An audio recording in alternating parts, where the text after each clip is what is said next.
मंत्र पाठ करेंगे। ओम सहनावतु सहनौ भुनक्तु सह वीर्यं करवावहै तेजस्विनावधीतमस्तु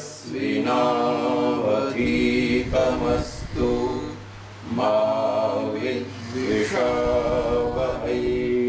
ओम शांति शांति शांति।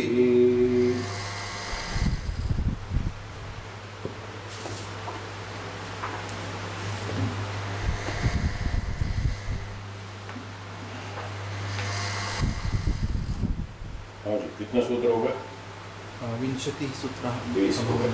चौथा पाद योग दर्शनम, सूत्र 20 पूरे हो गए। 21वां चलेगा।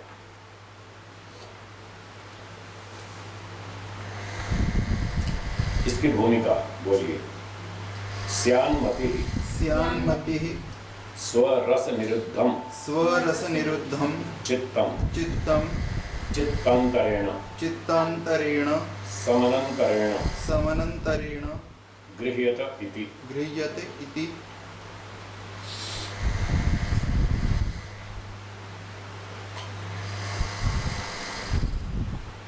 कहते हैं पूर्व पक्षी का ये विचार हो सकता है, वो अपने पक्ष में ये बात कह सकता है कि स्यान्मति, ऐसा वो विचार रख सकता है।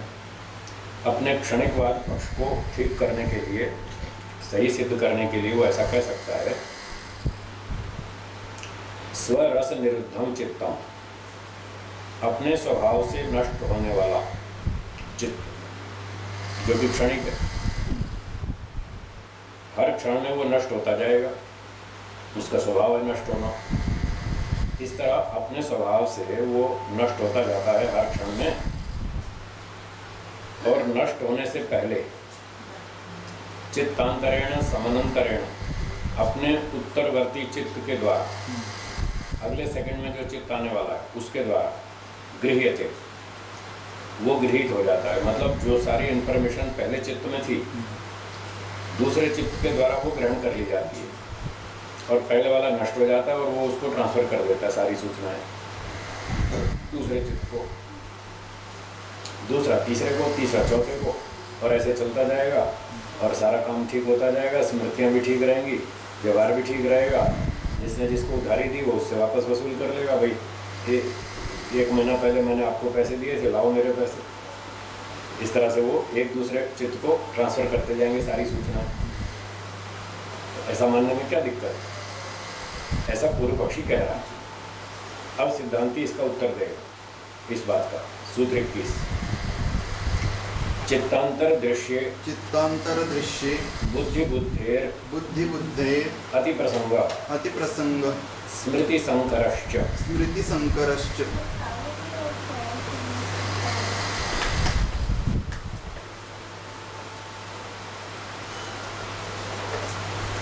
सूत्रार्थ सुनिए।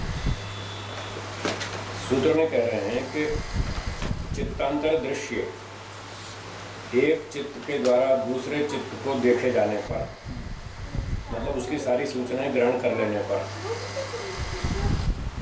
बुद्धि दूसरा चित्त तीसरे को देगा, तीसरा चौथे को, चौथा पांचवें को, पांचवा छठे को। इस तरह से क्रम चलता जाएगा तो अति प्रसक्ति दोष आएगा, अनवस्था दोष आएगा। ये क्रम कहीं समाप्ति नहीं होगा, चलता ही जाएगा। एक तो ये दोष आएगा। ये अव्यवस्था या अनवस्था दोष जो है वो ठीक नहीं माना जाता।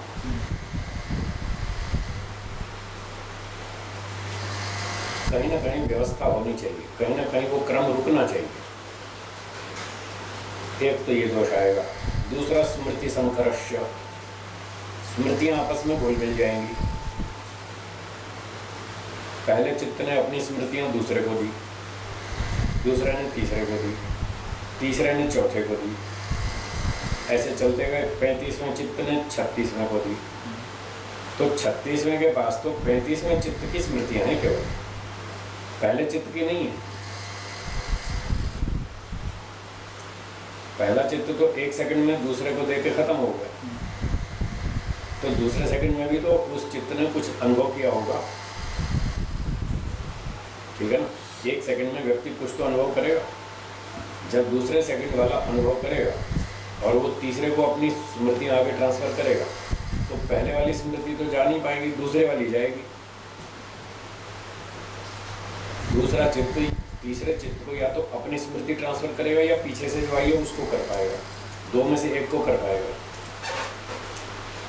ये मोटी बात। और प्रैक्टिकली देखा जाए तो वो ये इतना भी नहीं कर पाएगा। एक ही तो सेकंड जीना है उसको, 1 सेकंड में वो क्या क्या करेगा, पिछले चित्त से स्मृतियाँ रिसीव करनी, प्राप्त करनी, वर्तमान क्षण में नए नए अनुभूतियाँ करनी, 2 काम।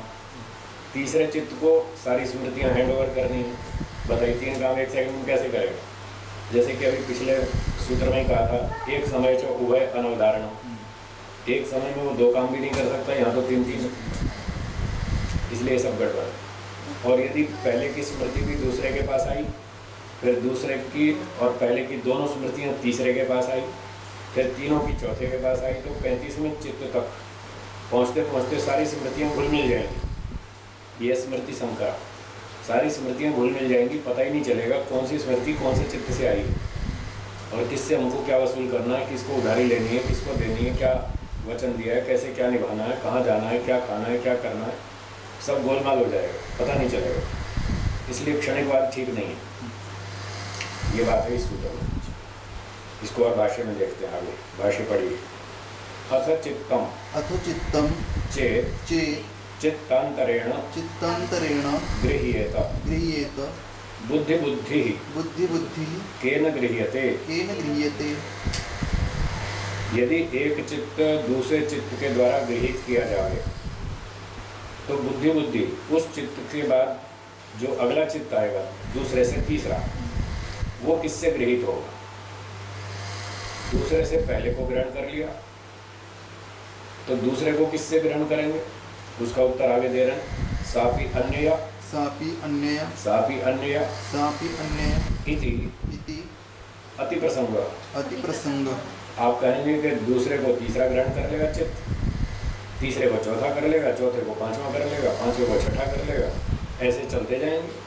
तो सिद्धांति कहता है इसमें अति प्रसंग दोष आएगा, ये अव्यवस्था का दोष है, ये ठीक नहीं। दूसरी बात, स्मृति संकरश्च, स्मृतियाँ आपस में मिक्स हो जाएंगी, घुल मिल जाएंगी, पता नहीं चलेगा ठीक से। यावन्तो बुद्धिनाम अनुभवा तावत्यः स्मृतयः प्राप्नुवन्ति।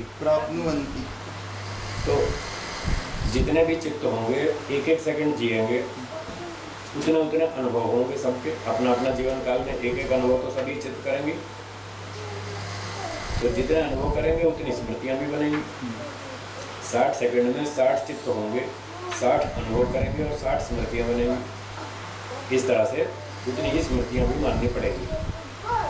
और फिर 61वें चित्त को ये सारी 60 की 60 अगर हैंड ओवर करनी है तो वहाँ तो सब घुल मिल जाएंगी, पता ही नहीं चलेगा कौन से चित्त की कौन सी स्मृति आई, सब मिक्स मसाला हो जाएगा, व्यवहार सारा बिगड़ जाएगा। तत्संकराच्च एक स्मृति अनवधारणम च स्यात् इति।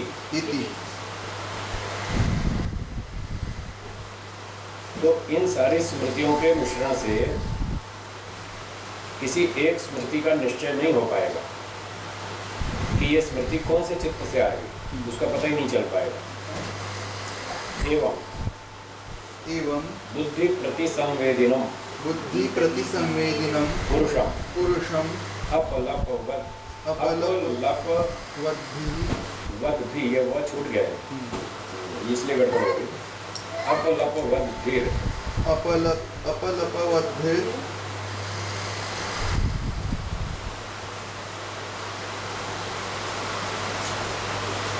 वैनाशिकैः सर्वमेव आकुलीकृतम्। क्या बात है, सिटी बजा रहे हैं, कम करें, वो दूर करें इसको, ठीक है चलो। तो इस प्रकार से बुद्धि प्रति संवेदनम, बुद्धि का अनुभव करने वाला जो पुरुष है जीवात्मा, उस जीवात्मा का अपलपवद्भिर, खंडन करने वालों के द्वारा, अपलाप खंडन, तो ये खंडन कर रहे हैं ये वैनाशिक लोग, क्षण क्षण में विनाश मानने वाले वैनाशिक क्षणिकवादी, इन लोगों के द्वारा सर्वम एवं आकुलीकृतम, सारा कर्मफल व्यवस्था अस्त व्यस्त कर दी, बिगाड़ दी, सब उलट सुलट कर दिया, कोई व्यवस्था सिस्टम दिमाग में बैठता ही नहीं, इसलिए इनकी चर्चा सिद्धांत मान्यता ठीक नहीं। ते तु भोक्तृस्वरूपम यत्र क्वचन कल्पयन्तो न न्यायेन संगच्छन्ते। तो ये लोग जो वैनाशिक हैं, विनाश मानने वाले क्षणिकवादी, ये लोग जहाँ अवसर आता है, जहाँ आवश्यकता पड़ती है, वहाँ तो भोक्ता का स्वरूप मान लेंगे, जहाँ नहीं पड़ेगी वहाँ छोड़ देंगे, सब उल्टे सुल्टी बात करते हैं।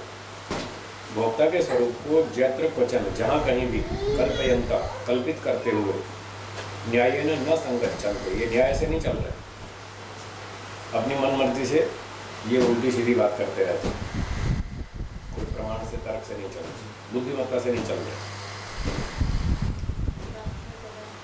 आगे पढ़ेंगे। केचित्तु सत्वमात्रम अपि परिकल्प्य अस्ति स सत्वो यह एतान पंचस्कंधान निक्षिप्य अन्यांश्च प्रतिसंदधाति इति उक्त्वा ततः एव पुनः त्रस्यन्ति। कुछ लोग ऐसे हैं, केचित, वो तो सत्वमात्रम अपि परिकल्प्य, वो सत्व अर्थात जीवात्मा की कल्पना कर लेते हैं, स्वीकार कर लेते हैं। पिछले वाले तो जीवात्मा की सत्ता नहीं मान रहे थे, चित्त को ही मान रहे थे, चेता। फिर कहीं कहीं उनकी जब जरूरत पड़ती है तो वहाँ मान भी लेते, कहीं नहीं मानते, कहीं मान लेते। ये तो पहले वाले ग्रुप के लोग थे। अब दूसरे ग्रुप के लोग ऐसे हैं, ये लोग कहीं चेतन आत्मा को मान तो लेते हैं, और मान करके, कल्पना करके फिर क्या कहते हैं, अस्ति स सत्व, एक सत्व है, जीवात्मा है, यह एतान पंचस्कंधान, जो इन 5 स्कंधों को, मतलब जब उसकी मुक्ति होती है तो इन 5 बंधनों को त्याग करके, पंचस्कंधान निक्षिप्य, छोड़ करके, अन्याश्च प्रतिसंदधाति, इन 5 स्कंधों को छोड़ के अन्य स्कंधों को धारण कर लेता है, मतलब मोक्ष में चला जाता है, और ये शरीर आदि 5 चीज़ों को छोड़ देता है। तो 5 स्कंध 5 भूत भी हो सकते हैं, अथवा उनकी अपनी कोई मान्यता में 5 चीज़ें और भी हो सकती हैं। उनकी मान्यता में 5 स्कंध बताए हैं, रूप, वेदना, संज्ञा, विज्ञान और संस्कार, ये 5 स्कंध हैं। तो इनको वो छोड़ देते हैं जब मुक्ति में जाएंगे, तब इनके ये 5 स्कंध नष्ट हो जाएंगे, अशुद्ध, और फिर आगे उनको और नई चीज़ें मिल जाएंगी वहाँ पर। इस तरह से, ऐसी उनकी मान्यता है। तो इति उक्त्वा, ऐसा कह करके, ततः एव पुनः त्रस्यन्ति, और फिर इनसे ये डरते भी हैं, मतलब जीव की सत्ता को स्वीकार करने में डरते भी हैं, कहीं स्वीकार भी करते हैं, कहीं डरते भी हैं, ऐसे विरोधाभासी बातें करते हैं। तथा स्कंधानां महानिर्वेदाय विरागाय अनुत्पादाय प्रशांतये गुरोरन्तिके ब्रह्मचर्यं चरिष्यामि इति उक्त्वा सत्वस्य पुनः सत्वमेव अपह्नुवते।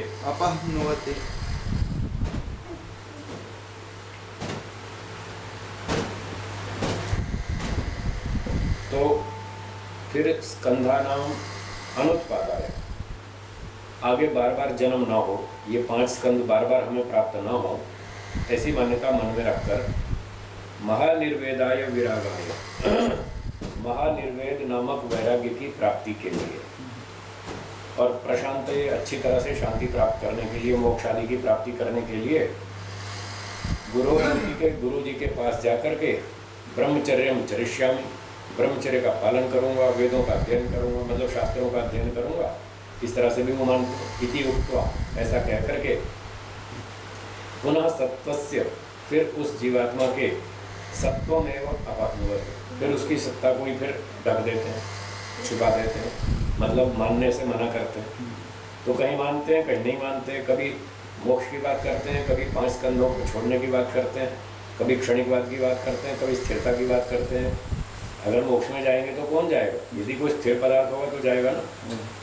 अगर स्थिर आत्मा को मानते हैं तो फिर उनका क्षणिकवाद नष्ट होता है, क्षणिकवाद को मानते हैं तो फिर स्थिरता नष्ट होती है, तो मोक्ष की बात बेकार हो जाती है। ऐसे बिना सिर पैर की बातें हैं इनकी। तो ये सब अव्यवहारिक काल्पनिक बातें हैं, बिना तर्क की, बिना बुद्धि की बातें हैं। सांख्य योगादयस्तु प्रवादा स्वशब्देन पुरुषमेव स्वामिनं चित्तस्य भोक्तारं उपयन्ति इति। खोल लीजिए, दरवाजा खोल लीजिए, थोड़ी ताज़ी हवा आएगी। ठीक है। तो सांख्य योग आदि प्रवादा, ये जो प्रकृष्टवाद है, उत्तम सिद्धांत है सांख्य योग के वैदिक। ये लोग क्या करते हैं? स्वशब्द से पुरुषमेव स्वामिनं चित्तस्य स्वामिनं पुरुषम भोक्तारम उपयन्ति इति। ये स्वशब्द से पुरुष का अर्थ ग्रहण करते हैं, जो कि चित्त का स्वामी है, चित्त का उपयोग करने वाला है, यूजर है, और वो भोक्ता है, कर्म करता है, फिर फल भोगता है। लौकिक कर्म करेगा तो लौकिक फल भोगेगा, आध्यात्मिक कर्म करेगा तो मोक्ष फल भोगेगा। इस प्रकार से वो इस आत्मा को स्वीकार करते हैं और स्थिर स्वीकार करते हैं, नित्य मानते हैं कि आत्मा सदा से है, सदा रहेगा, और वो शुभ कर्म करता है और मोक्ष में जाता है, ब्रह्मचर्य का पालन करता है। वो तो इस प्रकार से जीवात्मा को स्वीकार करता है, उपयन्ति। इसलिए सांख्य योग के जो सिद्धांत हैं वही ठीक, वो बुद्धिमत्ता पर आधारित है, तर्कपूर्ण है, न्यायपूर्ण है। इसमें सारी कर्मफल व्यवस्था भी ठीक बनती है, स्मृतियों की अव्यवस्था भी नहीं होती, व्यवहार भी नहीं बिगड़ता, पुनर्जन्म, कर्मफल, मोक्ष, बंधन सब ठीक ठाक सेट हो जाता है। इसलिए यही मानना चाहिए। ये हो गया भाष्य 21वें सूत्र का। अब आगे चलिए 22वां। कथम चितेर प्रतिसंक्रमाया तदाकारापत्तौ स्वबुद्धि संवेदनम। तो ये सांख्य योग वाले जो हैं, एक नित्य आत्मा को स्वीकार करते हैं स्व शब्द से, पुरुष को जो चित्त का स्वामी है, भोक्ता है। कैसे स्वीकार करते हैं उसकी प्रक्रिया को इस सूत्र में बता रहे हैं। भाष्य पढ़ेंगे। अपरिणामिनी ही भोक्तृशक्ति अप्रतिसंक्रमा च। कहते हैं भोक्तृशक्ति जो है, भोगने वाली शक्ति, जीवात्मा, वो अपरिणामिनी है। अभी थोड़े 2-4 सूत्र पहले भी आया था अपरिणामित्वा, और पहले पाद में भी आया था चिति शक्ति अपरिणामिनी शुद्धा च अनंता च। तो इस प्रकार से जो भोक्तृशक्ति जीवात्मा है वो अपरिणामी है और अप्रतिसंक्रमा। अप्रतिसंक्रमा के 2 अर्थ हैं। एक अर्थ है कि वो अपने शरीर से बाहर निकलकर विषय तक चल करके नहीं जाता। 2 फीट दूर जलेबी रखी है प्लेट में, तो जीवात्मा शरीर से बाहर निकल के 2 फीट दूर नहीं जाएगा जलेबी तक, जलेबी उसके पास आएगी। कैसे वो भोगेगा? वो उधर के शरीर से बाहर निकल के जलेबी तक नहीं जाएगा खाने पीने के लिए। एक तो ये है, वो विषय तक चलकर नहीं जाता, प्रतिसंक्रमण गति नहीं करेगा। दूसरा अप्रतिसंक्रमण, वो तो बाहर नहीं गया, जलेबी उसके अंदर आई, मतलब शरीर में आई, हाथ में आई, फिर मुंह में गई, चबाया, और जलेबी तो पेट में चली गई, और जो उसका स्वाद था, टेस्ट, वो रसनेंद्रिय ने पकड़ लिया, रसनेंद्रिय ने मन को फॉरवर्ड कर दिया, और मन में जब आया तो जीवात्मा ने उसको देखा, फिर बुद्धि से निर्णय किया, हाँ बहुत अच्छा है, आने दो, बढ़िया बढ़िया। ऐसे वो उसका निर्णय करता जाता है, अच्छा स्वाद है, आने दो, सुख मिल रहा है, स्वादिष्ट जलेबी, आने दो। इतना होने पर भी वो जलेबी का जो परमाणु है, जो उसके टेस्ट को ग्रहण करने वाला जो परमाणु है, वो आत्मा में घुलता मिलता नहीं है। तो अप्रतिसंक्रमा का अर्थ है आत्मा में घुलता मिलता नहीं, आत्मा में मिक्स नहीं होता, शरीर तक रह जाएगा, इंद्रियों तक रह जाएगा, वो परमाणु मन तक रह जाएगा, और जोर लगाया तो बुद्धि तक जाएगा, बस बुद्धि से आगे फिर उसको ब्रेक लग जाएगी। चेतन वस्तु में वो एंटर नहीं करेगा, जड़ वस्तु में मिक्स हो सकती है, वहाँ तक ट्रांसफर हो सकती है, चेतन में नहीं घुस सकती। तो यहाँ पर ये बात कह रहा है। पर जो परमाणु है वो तो इंद्रियों तक भी नहीं जाएगा, इंद्रिय तो सूक्ष्म है। हाँ, मतलब ये जो गोलक है ये उसको पकड़ लेगा, परमाणु को, फिर उसकी सूचना सूक्ष्म इंद्रिय को देगा, फिर सूक्ष्म इंद्रिय से वो मन तक जाएगी। वो सूचना क्या होती है? बस वो तो फिर समाधि लगाओ तो ही पता चलेगा। समाधि लगाओ तो पता चलेगा वो कैसे होती है, क्या होती है। मोटे शब्दों में इतना ही समझ सकते हैं कि ये प्रोसेस है, ऐसे ऐसे जानकारी आएगी और आगे आगे ट्रांसफ़र होती जाएगी। मोटे तर्क बुद्धि से हम विचार करें तो कोई भी जानकारी क्या है, वो गुण है। गुण जो है वो द्रव्य के साथ ही रहता है, अकेला रहता नहीं। तो इस मैथमेटिकल कैलकुलेशन से हम इतना मोटा मोटा समझ सकते हैं, कोई ना कोई चाहे सूक्ष्म परमाणु होगा, वो कहीं ना कहीं तो उससे टच करेगा, कनेक्ट होगा, तभी उस सूचना आगे जा पाएगी। तो रसना इंद्रिय ने जलेबी से टेस्ट को खींचा, फिर मन को ट्रांसफ़र किया, मन बुद्धि को ट्रांसफ़र कर देगा या मन पर ही रखा रहेगा, और जीवात्मा उस मन वाले जो सूचना आई है उसको देखेगा। बस ऐसे जानकारी होगी, कनेक्शन होगा मन के साथ और जानकारी हो जाएगी। बस परमाणु जो सूचना लेकर आया वो आत्मा में नहीं घुसेगा, ये बात समझनी। तो इसको अप्रतिसंक्रमण इन शब्दों से कहा जाता है इस बात को। फिर कहते हैं परिणामिनी अर्थे, परिणामिनी अर्थे प्रतिसंक्रांता इव, प्रतिसंक्रांता इव तद्वृत्तिम तद्वृत्तिम अनुपतति, अनुपतति। जबकि वो जीवात्मा उस वस्तु में घुलता मिलता नहीं है, न वो वस्तु जीवात्मा में घुलती मिलती है, परंतु ऐसा प्रतीत होता है, ऐसा लगता तो यूं ही है। परिणामिनी अर्थे प्रतिसंक्रांता इव, उस परिणामी पदार्थ में जीवात्मा जैसे घुस रहा हो ऐसा लगता है। तद्वृत्तिम अनुपतति, उस वृत्ति का वो अनुकरण करता है, उसको ऐसा महसूस होता है जैसे मैं खा रहा हूँ और ये जलेबी मेरे अंदर जा रही, मैं दूध पी रहा हूँ, मैं शरबत पी रहा हूँ, मैं मिठाई खा रहा हूँ, ये सारी चीज़ें मुझ में जा रही हैं, ऐसा उसको लगता है। तस्याश्च प्राप्त चैतन्य उपग्रह स्वरूपाया बुद्धिवृत्ते वृत्तिते अनुकार मात्रतया बुद्धिवृत्ति अविशिष्टा ही ज्ञानवृत्ति आख्यायते। अब कहते हैं तस्याश्च प्राप्त चैतन्य उपग्रह स्वरूपाया बुद्धिवृत्ति। ये बुद्धि का अर्थ है चित्त। तो बुद्धिवृत्ति क्या है? जो रसना इंद्रिय से चित्त में सूचना आई, जो मैसेज आया, उसका नाम है बुद्धिवृत्ति। चित्त में आया हुआ ज्ञान, इंफॉर्मेशन, सूचना, इसका नाम बुद्धिवृत्ति। अब ये जीवात्मा को इंफॉर्मेशन मिलेगी, उसका नाम ज्ञानवृत्ति। ये दोनों में अंतर हो गया। आत्मा चेतन है, उसको ज्ञान हो जाएगा, और चित्त तो जड़ है, उसमें बस सूचना आएगी। तो बुद्धिवृत्ति और ज्ञानवृत्ति, चित्त वाली इंफॉर्मेशन और आत्मा वाली अनुभूति, ये दोनों एक जैसी होती है। अगर जलेबी का भोजन कर रहे हैं, जलेबी खा रहे हैं, तो जलेबी का ही टेस्ट आएगा और जीवात्मा जलेबी का ही टेस्ट अनुभव करेगा, गुलाब जामुन का नहीं। सेम एक जैसी अनुभूति होगी। और रबड़ी मलाई खाएगा तो रबड़ी मलाई की अनुभूति आएगी, उसी का टेस्ट आएगा। जो सूचना रसना इंद्रिय से चित्त में आई, वही सूचना जीवात्मा को मिलेगी। इसलिए कहा बुद्धि वृत्ति अविशिष्टा ही ज्ञान वृत्ति आख्यायते।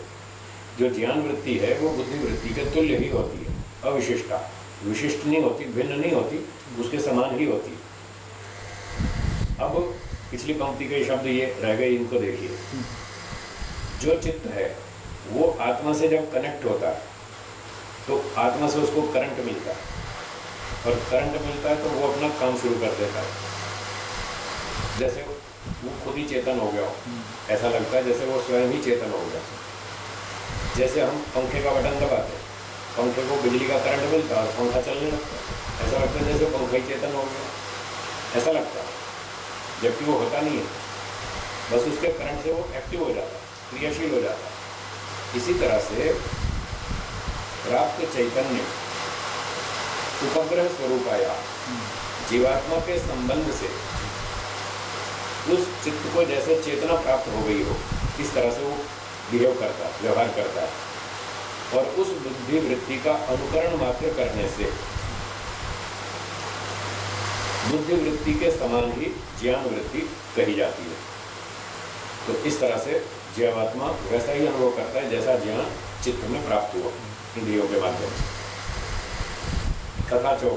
तथा चोक्तम, ऐसा ही कहा है किसी आचार्य ने, न पातालम न च विवरम गिरीणाम नैव अंधकारम कुक्षयो न उदधीनाम गुहायस्याम निहितं ब्रह्म शाश्वतम बुद्धिवृत्तिम अविशिष्टाम कवयो वेदयन्ते इति। तो यहाँ मुख्य बात तो श्लोक में ये दिखानी थी कि बुद्धि वृत्ति के तुल्य ही ज्ञान वृत्ति होती है। मुख्य बात तो ये थी, बाकी तो प्रासंगिक बात है। तो इस प्रासंगिक बात में भी ये कह रहे हैं कि जो ब्रह्म शाश्वतम, जो परमात्मा है, शाश्वत ब्रह्म, नित्य ब्रह्म, वो कहाँ स्थित है? निहितम, कहाँ स्थित है? यस्याम गुहा निहितम, जिस गुहा में वो स्थित है, चित्त में जहाँ वो गुहा में स्थित है, वहीं पर बुद्धि वृत्तिम अविशिष्टाम कवयो वेदयन्ते। कवि लोग, ज्ञानी लोग, विद्वान लोग, योगी लोग उस चित्त में जैसा ज्ञान ब्रह्म का प्राप्त होता है उसके तुल्य ही वो अनुभूति करते हैं। विद्वान लोग, योगी लोग अर्थात जीवात्मा उसके अनुकूल ही, उसके सदृश ही वो अनुभूति करते हैं जैसा ज्ञान चित्त में उतरा ब्रह्म का। तो ब्रह्म कहाँ कहाँ नहीं है, लोग कहाँ कहाँ उसको ढूंढते फिर रहे हैं, उसका चित्रण किया है। न पातालम, परमात्मा कहीं पाताल में नहीं है, वो पाताल में ढूंढने की ज़रूरत नहीं है। आजकल की भाषा में बालाजी तिरुपति जा रहे हैं, वहाँ जाने की ज़रूरत नहीं है, वहाँ नहीं है परमात्मा। न च विवरम गिरीणाम, पर्वतों की गुफाओं में वहाँ भी नहीं है परमात्मा। नैव अंधकारम, घोर अंधकार में भी नहीं है परमात्मा। कुक्षयो न उदधीनाम, न समुद्र की गहराइयों में है। लोग पनडुब्बी में जाते हैं और वहाँ पर राम कथा करते हैं, की थी ना एक ने, मुरारी बापू ने की थी, हाँ समुद्र में की थी कथा, फिर आप विमान में भी की थी, आकाश में, हवा में। एक बार उन्होंने ऐसे कह दिया जोश में कि हम पंचमहाभूत में राम कथा करेंगे। तो पृथ्वी पे तो की, समुद्र में भी की, हवा में भी की, विमान, और आकाश भी था वहाँ, चलो आकाश में भी हो गए। फिर किसी ने कहा आपने अग्नि में तो की नहीं, आपने पंचमहाभूत में कहीं भी अग्नि में तो की नहीं। तो उसका उत्तर नहीं दे पाए वो। तो इस प्रकार से लोग बेचारे कहीं समुद्र की गहराई में ढूंढ रहे भगवान को, कहीं पहाड़ों की गुफाओं में ढूंढ रहे हैं, कोई पाताल में जा रहा है, कोई आकाश में जा रहा है, कोई कहाँ जा रहा है, कोई पर्वतों की गुफाओं में घूम रहा है। तो कह रहे हैं वहाँ ढूंढने से नहीं मिलेगा, क्योंकि वहाँ ईश्वर तो है पर जीवात्मा तो है नहीं। जहाँ दोनों होंगे वहीं तो अनुभूति होगी ना। आप और हम सामने बैठे हैं और अच्छी तरह बात कर रहे हैं, दोनों एक ही जगह, एक ही कमरे में बैठे हैं, तभी तो सामने स्पष्ट बात हो रही। आप अपने घर में बैठे और हम अपने घर में आश्रम में बैठे, तो फिर तो ऐसी बात नहीं हो पाएगी जैसी आप हो रही। तो सीधी साक्षात बातचीत करने के लिए, साक्षात अनुभूति करने के लिए दोनों व्यक्तियों को एक स्थान पर उपस्थित होना चाहिए। इस भावना से ये बात कही कि पाताल में नहीं है, पहाड़ों की गुफाओं में नहीं है, वैसे है तो सही, पर क्योंकि हम वहाँ नहीं हैं इसलिए वो नहीं मिलेगा। ईश्वर कहाँ मिलेगा? जहाँ हम दोनों हैं। तो हम दोनों कहाँ हैं? शरीर के अंदर। आत्मा भी शरीर में, परमात्मा भी शरीर में। अगर वो मिलेगा तो शरीर के अंदर ढूंढो, वो मिल जाएगा। इसलिए कह रहे हैं चित्त के अंदर ढूंढो। चित्त में बैठा है परमात्मा और जीवात्मा भी वहीं है उसके पास में। बस वहीं पर वो ब्रह्म शाश्वतम नित्य ब्रह्म की अनुभूति होगी। और जैसा ब्रह्म का ज्ञान चित्त में आएगा वैसा ही जीवात्मा को प्रतीत होगा। इस तरह से समझना चाहिए। अब सूत्र का सुनिए। चितेर अप्रतिसंक्रमा, जो अप्रतिसंक्रमा जीवात्मा है, विषयों में घुलता मिलता नहीं है, नित्य पदार्थ है, स्थिर पदार्थ है, कूटस्थ है, अपरिणामी है, ऐसे जीवात्मा का चिते अपने, अच्छा हाँ, चिति शक्ति है ना ये, हाँ ये इसी का विशेषण है। जो न घुलने मिलने वाली जीवात्मा शक्ति है उसका तद आकारा पत्तौ स्वबुद्धि संवेदनम, जब उसको अपने चित्त में प्राप्त हुआ ज्ञान प्रतीत होता है तब उसको अपने चित्त की वो सारी जानकारी मिलती है और वो वैसी ही मिलती है जैसी चित्त में आई है। तो यहाँ पर ये सिद्ध किया गया कि जीवात्मा अलग है, चित्त अलग है। जीवात्मा उपयोग करने वाला है, चित्त उसका साधन है, जिस साधन से वो सारे अपने व्यवहार सिद्ध करता है, लौकिक कार्य भी करता है, ध्यान उपासना भी करता है, समाधि लगाता है, मोक्ष में भी जाता है, वहाँ तक पहुँचने के ये सारे साधन हैं। इस प्रकार से जीवात्मा को अपने चित्त का ज्ञान होता है। तो चित्त अलग और आत्मा अलग, ये योग सांख्य वालों का सिद्धांत है। अतश्च एतत् अभ्युपगम्यते,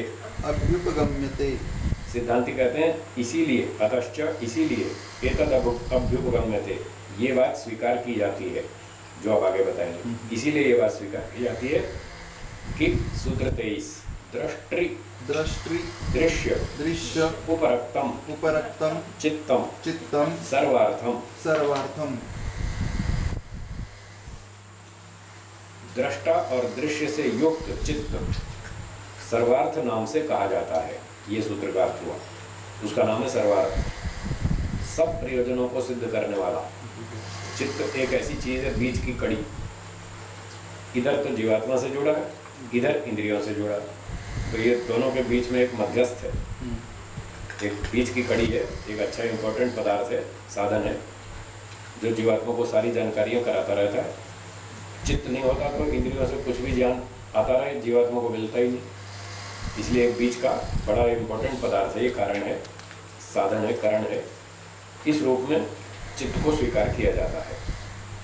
इसको और थोड़ा भाष्य में समझाएंगे। मनो ही मंतव्येन अर्थेन उपरक्तम।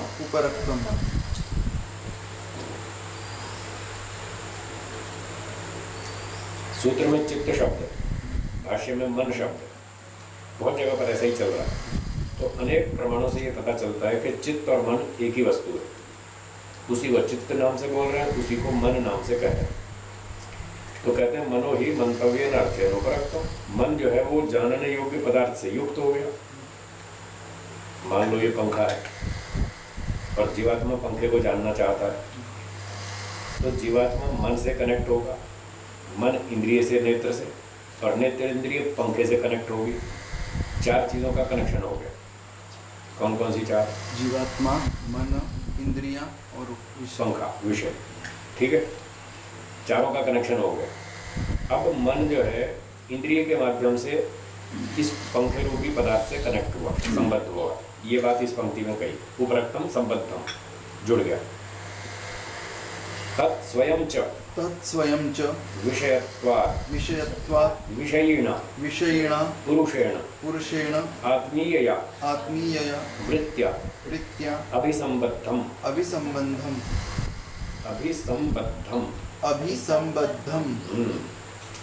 तो वो स्वयं भी विषय होने से, क्योंकि जीवात्मा तो चित्त को देखेगा ना, सीधा पंखे को तो देख नहीं सकता, वो तो चित्त को देखेगा। चित्त में जो भी सूचना आएगी वहीं से पता चलेगी। मोटा उदाहरण दे तो आप जैसे कार चलाते हैं तो आप तो डैशबोर्ड को देखते हैं, स्पीडोमीटर को देखते हैं, उससे पता चलता है कितनी स्पीड पे चल रही है कार, या पेट्रोल की टंकी में कितना पेट्रोल बचा है, वो टंकी वाले मीटर से पता लगता है, फ्यूल वाले से कि कितना फ्यूल बचा। आप टंकी खोल खोल के तो देखते नहीं, तो आपको उसी से सब जानकारी मिलती है, मीटर से, फ्यूल वाले मीटर से। ऐसे ही ये जीवात्मा तो है देखने वाला, और चित्त है उसका मीटर, वो तो उसी मीटर को देखता है, उसी से सब जानकारी आती है। तो कह रहे हैं वो स्वयं विषय होने से जीवात्मा का विषय है चित्त, इसलिए विषयिणा पुरुषेण, उस विषय को ग्रहण करने वाले, देखने वाले जीवात्मा पुरुष के साथ आत्मीय या वृत्तिया, बड़े निकट संबंध से अभिसंबद्धम जुड़ जाता है, क्योंकि वो सीधा कनेक्शन है उसका, आत्मा के साथ सीधा मन, फिर मन के साथ इंद्रिय, और इंद्रिय के साथ विषय, इस तरह से। तदेतत् चित्तमेव दृष्टि दृश्य उपरक्तम विषयी निर्भासम चेतन अचेतन स्वरूपापन्नम विषयात्मकम अपि अविषयात्मकम इव अचेतनम चेतनम इव स्फटिकमणिकल्पम सर्वार्थम इति उच्यते। तो कहते हैं ये जो चित्त है बड़ा विचित्र रोल कर रहा है। तदेतत् चित्तमेव, वही यही चित्त जो इधर आत्मा से जुड़ा हुआ है, उधर विषय से जुड़ा हुआ है। दृश्य उपरक्तम, इधर दृष्टा से जीवात्मा से जुड़ गया, तभी तो काम करेगा, एक्टिव तो तभी होगा जब आत्मा से उसको करंट मिलेगा। और दृश्य इधर पंखे से जुड़ गया, वो इंद्रिय के माध्यम से। विषयी निर्भासम, कभी तो ये विषय बन जाता है, जब जीवात्मा चित्त को देखता है तो ये विषय बनता है, और जब चित्त आगे पंखे को देखता है तो वो विषयी हो जाता है, जीवात्मा के स्थान पर जैसे आ गया हो, इस तरह से उसको ग्रहण करने वाला विषयी बन जाता है। चेतन अचेतन स्वरूपापन्नम, चेतन और जड़ दोनों रूपों को प्राप्त सा हो गया है। जब जीवात्मा इसको देखता है तो ये जड़ है, और जब ये वस्तु को देखता है पंखे आदि को तो ये चेतन जैसा प्रतीत होता है कि ये ग्रहण कर रहा है। इसी तरह से विषयात्मकम अपि अविषयात्मकम इव, विषय होता हुआ भी अविषय जैसा, जीवात्मा का विषय है फिर भी वो अविषय जैसा, क्योंकि जब जीवात्मा चित्त को देखे तब तो चित्त विषय होगा, और जब चित्त पंखे को देखेगा तब ये अविषय हो जाएगा, तब तो इसका विषय पंखा हो जाएगा। इसलिए कभी ये विषय स्वरूप होता हुआ भी कभी अविषयात्मक स्वरूप वाला भी हो जाता है। और अचेतनम चेतनम ही है जड़, और चेतन जैसा प्रतीत होता है। स्फटिक मणि कल्पम, ये स्फटिक मणि के समान है, चमकीली वस्तु के समान। जैसे स्फटिक मणि के सामने जो वस्तु रखेंगे उसका रिफ्लेक्शन स्फटिक मणि में पड़ेगा। आजकल की भाषा में कहें तो शीशा ले लीजिए, लुकिंग ग्लास, शीशा, उसके सामने आप लाल रंग का फूल रख दीजिए तो शीशा उसके रंग को ग्रहण कर लेगा, और वो शीशा ही लाल हो गया हो जैसे, ऐसा लगेगा।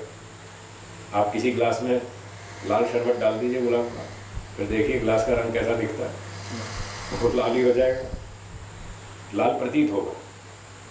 तो चित्त भी स्फटिक मणि के समान, शीशे के समान ही है। इतनी सारी विचित्रताएं रखता हुआ ये सर्वार्थम इस नाम से कहा जाता है।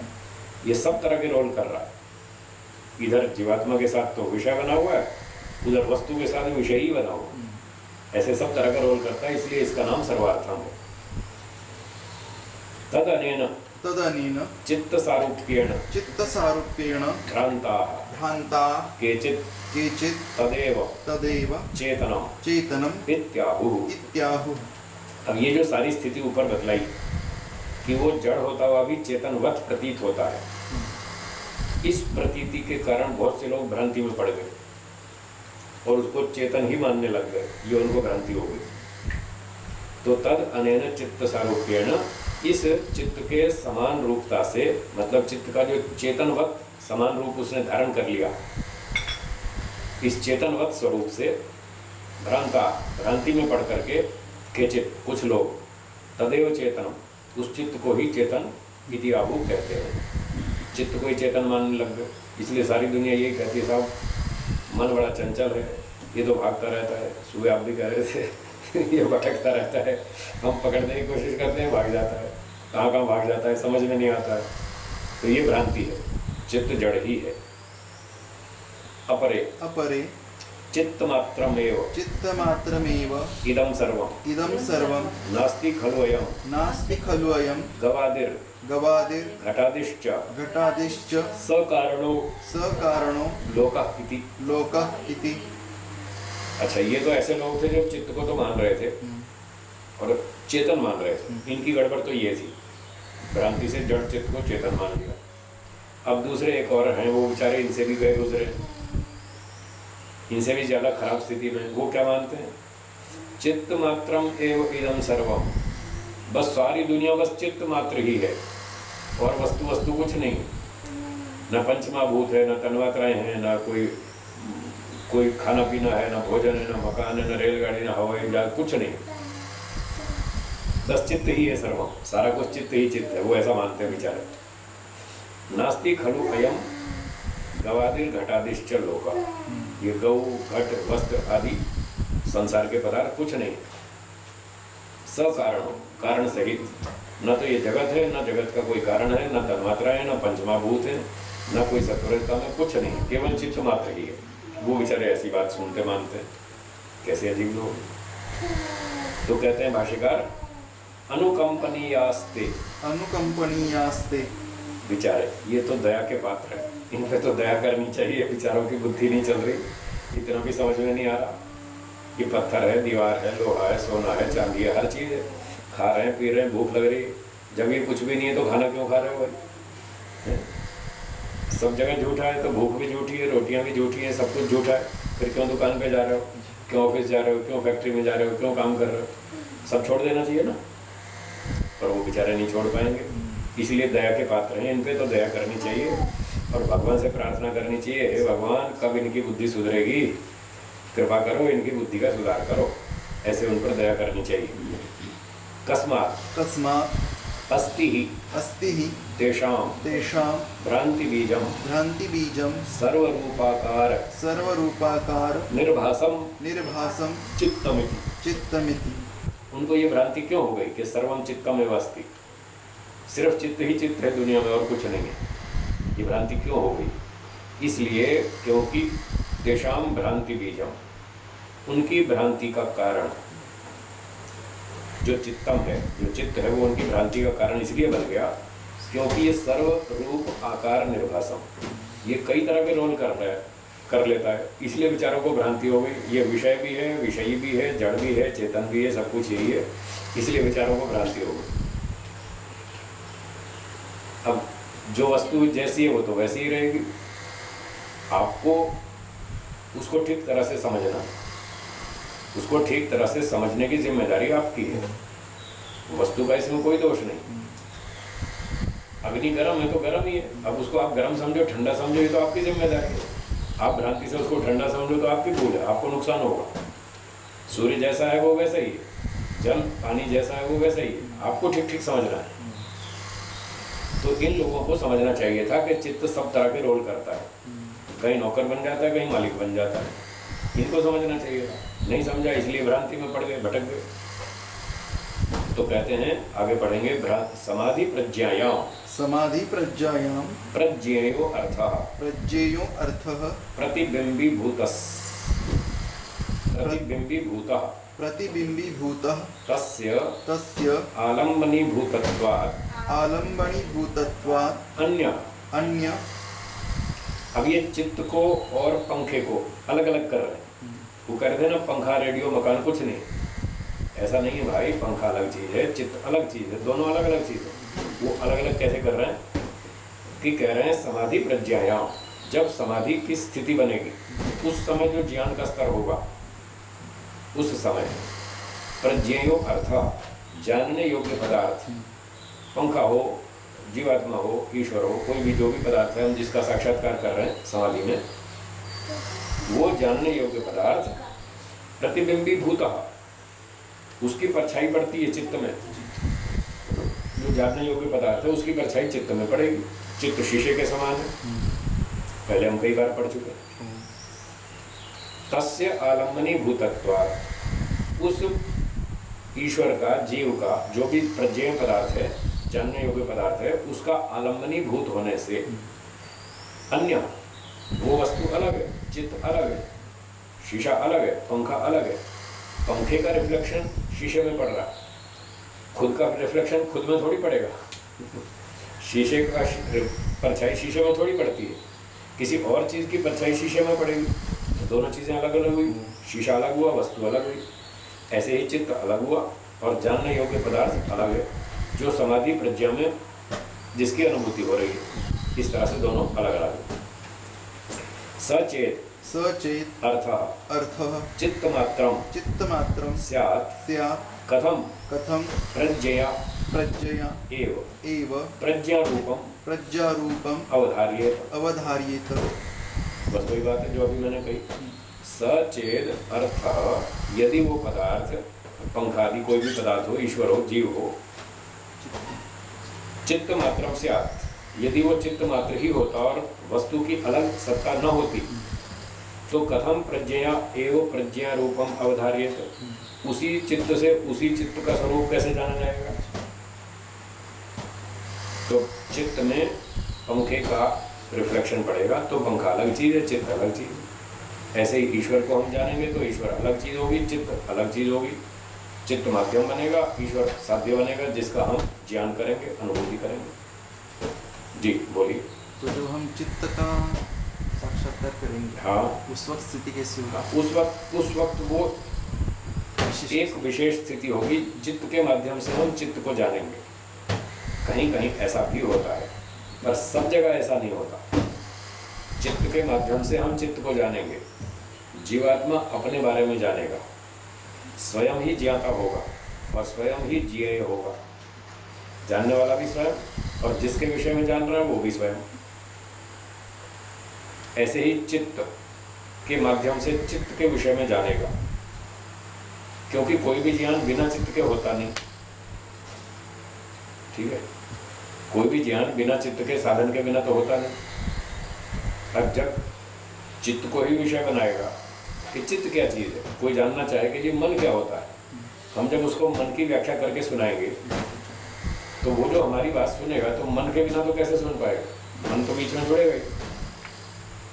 इसलिए वहाँ चित्त के माध्यम से वो चित्त के बारे में जान लेगा, वो एक अपवाद है।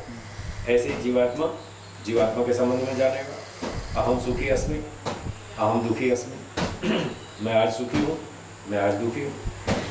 कौन महसूस कर रहा है? मैं, जीवात्मा। किसके बारे में महसूस कर रहा है? अपने बारे में। तो वहाँ मैं स्वयं अपने आप को जान रहा हूँ, ये अपवाद है। और चित्त के माध्यम से मैं चित्त को जान रहा हूँ, ये अपवाद है। बाकी सामान्य नियम ये है कि चित्त के माध्यम से हम बाकी सब दुनिया भर की वस्तुओं को जानते हैं, ऐसा समझना चाहिए। अब जो बिल्कुल बाह्य वस्तुएं मान ही नहीं रहा, तो उसके कथन में, तो उसकी मान्यता में तो ये सारा व्यवहार फेल हो जाएगा, जो कि प्रत्यक्ष प्रमाण से सिद्ध है। तो यहाँ ये बात कहना चाहते थे। तस्मात् प्रतिबिंबी भूतो अर्थः प्रज्ञायां येन अवधार्यते स पुरुषः इति। इसलिए अब अगली बात ये समझने की, प्रतिबिंबी भूतो अर्थः, जिसका रिफ्लेक्शन पड़ रहा है, परछाई पड़ रही है, वो पदार्थ पंखा मान लीजिए। प्रज्ञायाम येन अवधार्यते, उस चित्त में जिसके द्वारा जाना जाता है। अब तीन चीज आ गई, एक तो पंखा जानने योग्य पदार्थ, एक प्रज्ञा चित्त, और एक अनुभव करने वाला जीवात्मा। तीन चीज हो गई। तो यहाँ जीवात्मा की बात कर रहे हैं कि जीवात्मा जिसके द्वारा चित्त के माध्यम से कोई वस्तु जानी जाती है, पंखा आदि, तो जिसके द्वारा जानी जाती है उसका नाम पुरुष है। वो जीवात्मा है, वो चित्त से भी अलग है। इसलिए चित्त और जीवात्मा दोनों अलग अलग पदार्थ हैं। चित्त साधन है और जीवात्मा उसका उपयोग करने वाला है। एवं एवं ग्रहित्री गृहित्री ग्रहण ग्रहण ग्राह्य ग्राह्य स्वरूप स्वरूप चित्त भेदा चित्तभेदा त्रयमपि त्रयमपि एतत् एतत् जातितः जातितः प्रविभजन्ते प्रविभजन्ते ते ते सम्यक् दर्शिनः ते सम्यग्दर्शिनः तैः तैः अधिगतः अधिगतः पुरुषः पुरुषः इति। इति। अब सार यह है अंतिम वाक्य में, एवं इस प्रकार से ग्रहीत्री ग्रहण ग्राह्य स्वरूप चित्त भेदात। अब चित्त के 3 स्वरूप हो गए, एक तो ग्रहीत्री, दूसरा ग्रहण और तीसरा ग्राह्य। 3 रूपों में चित्त उपस्थित होता है, इसलिए सर्वार्थम का वो सब रूप धारण कर लेता है। जैसे वो सर्कस में बहुरूपी होते हैं ना, कभी कोई ड्रेस पहन के आ जाएंगे, कभी कोई ड्रेस पहन के आ जाएंगे, वो रूप बदलते रहते हैं। ऐसे चित्त भी अपने रोल चेंज करता रहता है। कभी तो ग्रहीता बन जाएगा जब पंखे को पकड़ेगा, पंखे की फोटो पकड़ेगा तो चित्त ग्रहीता होगा।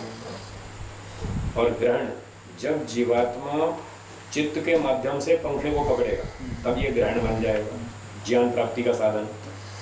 और जब जीवात्मा चित्त को ही देखेगा तब ये ग्राह्य बन जाएगा। तो कई रूप धारण करता है, इसलिए भिन्न भिन्न अलग अलग स्वरूपों को धारण करने से त्रयमपि एतत् जातितः प्रविभजन्ते।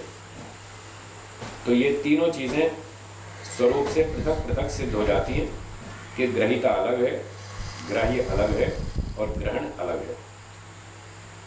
तो चित्त तीनों रूपों में अलग अलग स्थितियों में प्राप्त होता रहता है। इस बात को जो जानते हैं, प्रविभजन्ते, जो विभाग करके अच्छी तरह से समझते हैं, ते सम्यक दर्शिनः, वही तत्वज्ञानी है, उन्हीं को ठीक समझ में आया कि चित्त जीवात्मा से भिन्न पदार्थ है और वो जड़ है और साधन है, और ऐसे ऐसे वो रोल करता रहता है, रूप धारण करता रहता है। ते सम्यक दर्शिनः तैः अधिगतः पुरुषः, उन्हीं को जीवात्मा समझ में आएगा। जो चित्त को जीवात्मा से अलग समझेंगे उन्हीं को ठीक ठीक समझ में आएगा। जो इस तरह से अलग अलग नहीं समझेंगे वो बेचारे भ्रांति में पड़े रहेंगे। कभी तो चित्त को ही चेतन मान लेंगे, कभी उसको स्वीकार करेंगे, कभी नहीं करेंगे, कभी भ्रांति में ही पड़े रहेंगे। इसलिए सम्यकदर्शी बनना चाहिए, तत्वज्ञानी बनना चाहिए। जी बोलिए। यहाँ पे चित्त जो है ये युगपत ग्रहीता होता है, ग्रहण होता है और ना अलग अलग स्थितियों में अलग अलग रूप को धारण करता है, अलग अलग कंडीशंस में। वो भी एक है, पर ऐसी एक भी स्थिति रहेगी जब युगपत तीनों भी होता रहेगा। हाँ, कहीं 2 हो जाएगा, 3 तो नहीं होगा, 2 तो बन जाएगा। नहीं, जब हम विषय का कर रहे हैं हाँ। तो वो तो ग्रहीता है, उसी वक्त हमारा हम ग्रहण भी कर रहे हैं उसको। नहीं नहीं नहीं, जब हम का मतलब आत्मा, आत्मा जब चित्त के माध्यम से पंखे को जानेगा तब चित्त जो है वो ग्रहण है, ग्रहण ज्ञान प्राप्ति का साधन है, ठीक है। परंतु उसी वक्त इस कंडीशन को सुनते जाइए। जब जीवात्मा चित्त के माध्यम से पंखे को ग्रहण करेगा, अब ग्राह्य है पंखा, जीवात्मा ग्रहीता और चित्त है ग्रहण जीवात्मा की दृष्टि से। हाँ, वही तो हम कह रहे हैं, जब जीवात्मा ऐसा करेगा तो इस स्थिति में चित्त ग्रहण बन गया। अब दूसरा एंगल, जब जीवात्मा चित्त को कहेगा भाई तुम पंखे का फोटो खींचो, और चित्त पंखे का फोटो खींचेगा, अब वो ग्रहीता बन गया। इस केस में इस एंगल से वो ग्रहीता बन गया। प्रोसेस सेम ही है, प्रोसेस तो सेम है, कह सकते हैं, पर वो हमको उसका रूप अलग दिखाने के लिए कंडीशन थोड़ी बदलनी पड़ेगी। कि जब इस कंडीशन में बात चल रही है कि जीवात्मा चित्त को कह रहा है कि तुम इसका फोटो खींचो, तो जब चित्त फोटो खींचेगा वो ग्रहीता बन जाएगा, और जब जीवात्मा फोटो खींचेगा चित्त के माध्यम से तब वो ग्रहण बन जाएगा। और जो फोटो चित्त में उतरी, अब जीवात्मा उसी चित्त की स्थिति को जानना चाहेगा तो ये ग्राह्य बन जाएगा। ऐसे अलग अलग कंडीशन में उसके नाम अलग अलग हो जाएंगे, उसके रोल अलग अलग हो जाएंगे। ये तो केवल जीवात्माओं को समझने की दृष्टि से है, परंतु मैं ये कह रहा हूँ कि ये सब युगपत ही तीनों रोल प्ले कर रहे हैं। तीनों तो नहीं, 2 तो कह सकते हैं। एक स्थिति में 2 रोल तो कर लेगा। जैसे जीवात्मा चित्त के माध्यम से पंखे को जान रहा है, इस स्थिति में जब पंखा जुड़ गया तो ये जीवात्मा नहीं, चित्त जो है ग्रहीता भी है और ग्रहण भी है, ऐसे 2 रोल तो कर लेगा इस स्थिति में। जब जीवात्मा चित्त को देखेगा, अब पंखा छूट गया, पंखा छोड़ के केवल चित्त को देखने लगा, अब ये ग्राह्य बनेगा, अब एक रोल करेगा, अब ना ये ग्रहण है न ग्रहिता है। परंतु जो जीवात्मा है वो केवल उसका एक ही विषय होता है हमेशा, हाँ। वो ही चित्त। हाँ तो उसको वो तो कभी नहीं छोड़ेगा 24/7 नहीं छोड़ेगा, ठीक है। तो इन एक्चुअली इन रियलिटी हाँ, वो सदा ही चित्त तो विषय रहेगा ही रहेगा। हाँ। हाँ, ये ठीक है, इसलिए वो ग्राही तो सदा ही रहेगा। तो इस कारण से क्या होगा, तीनों एक साथ ही हो रही है, परंतु जो जीवात्मा है, विद्यार्थी है, उनको समझाने के लिए वो एक साथ नहीं समझ सकते। हाँ, इसलिए उसको अलग अलग दृष्टिकोण से खोल खोल के समझाना पड़ता है कि जब आत्मा चित्त को देखेगा हर समय तो वो ग्राही है, ठीक है। ये एक स्थिति हो गई, क्योंकि दूसरी स्थिति इससे भिन्न है। मान लो मैंने आंख बंद कर ली और अब मैं चित्त को ही जान रहा हूँ, तो ये एक कंप्लीट हो गया। इस कार्य में जीवात्मा ग्रहीता है और चित्त ग्राही है, बस बात खत्म हो गई। लेकिन जब मैं चित्त के माध्यम से बाहर की चीजें जानूंगा, अब स्थिति बदलेगी। जब स्थिति बदलेगी तो ये चित्त अब ग्राह्य नहीं रहा, अब ये ग्रहण बन गया, क्योंकि इसके थ्रू मैं और किसी चीज को पकड़ रहा हूँ। तब जब मैं इसके माध्यम से, चित्त के माध्यम से पंखे को पकड़ रहा हूँ, तो चित्त पंखे को पकड़ने का माध्यम बना हुआ है, साधन बना हुआ है, तो ये ग्रहण रूप को धारण कर लेगा। और इसी स्थिति में जब ये पंखे का फोटो खींचेगा तो वो ग्रहीता भी कहलाएगा। तो इस स्थिति में वो दो रोल कर लेगा, और यदि मैं आंख बंद कर लेता हूँ तो वो दोनों रोल कट जाएंगे, फिर तो एक ही रोल बचा, इसका ग्राह्य के रूप। ये सही सिद्धांत है, ऐसा ऋषि लोग कहना चाहते हैं, ऐसा समझना चाहिए, ठीक है। जब आत्मा जीवात्मा परमात्मा को देखना चाहता है तो क्या चित्त के थ्रू देखना चाहिए? हाँ जी, चित्त के माध्यम से ही देखेगा। बिना साधन के जीवात्मा कुछ नहीं कर सकता, बहुत गरीब है, बहुत असमर्थ है, बिना साधनों के कुछ नहीं कर सकता। जैसे पंखे को देखने के लिए चित्त की सहायता लेनी पड़ती है, खीर पूरी हलवा मिठाई और किसी भी वस्तु का प्रयोग करने के लिए चित्त की सहायता लेनी पड़ती है, ऐसे ही जीवात्मा को जानने के लिए भी, ईश्वर को जानने के लिए भी चित्त की सहायता लेनी पड़ेगी, वो साधन है। डायरेक्ट अपनी शक्ति कुछ नहीं है, बहुत कम है, अपनी शक्ति बहुत कम है। केवल अपनी शक्ति से वो काम नहीं कर पाता, उसको बाह्य साधनों की जरूरत पड़ती है। जब तक जीवात्मा बंधन में है, शरीर में है, तब तक उसको भौतिक पदार्थों की सहायता लेनी पड़ेगी, आँख की, कान की, हाथ की, पाँव की, वाणी की, रचना की, मन की, बुद्धि की, शरीर की, इन सब चीज़ों की सहायता लेनी पड़ेगी। जब बंधन से छूट के मुक्ति में चला गया, अब ये सारे प्राकृतिक पदार्थ तो अलग हो गए, अब ईश्वर की शक्ति की सहायता लेनी पड़ेगी, सहायता वहाँ भी लेनी पड़ेगी। बिना किसी की सहायता के वो बिल्कुल बेहोश जैसा ही, कुछ उसको होश नहीं आता, बेचारा बहुत कमजोर, इतना कमजोर है क्या बताएं। बिना साधन के तो वो बेहोश ही रहता है हमेशा। इसलिए प्रलय में सब जीवात्माएं बेहोश रहती हैं। उस समय ना तो उनको प्रकृति की सहायता मिल रही है ना ईश्वर की, बस पड़े पत्थर की तरह चुपचाप ऐसे बेहोश पड़े। इतनी शक्ति है जीवात्मा में, फिर भी अविद्या के कारण ये बहुत अकड़ में घूमता है जीवात्मा।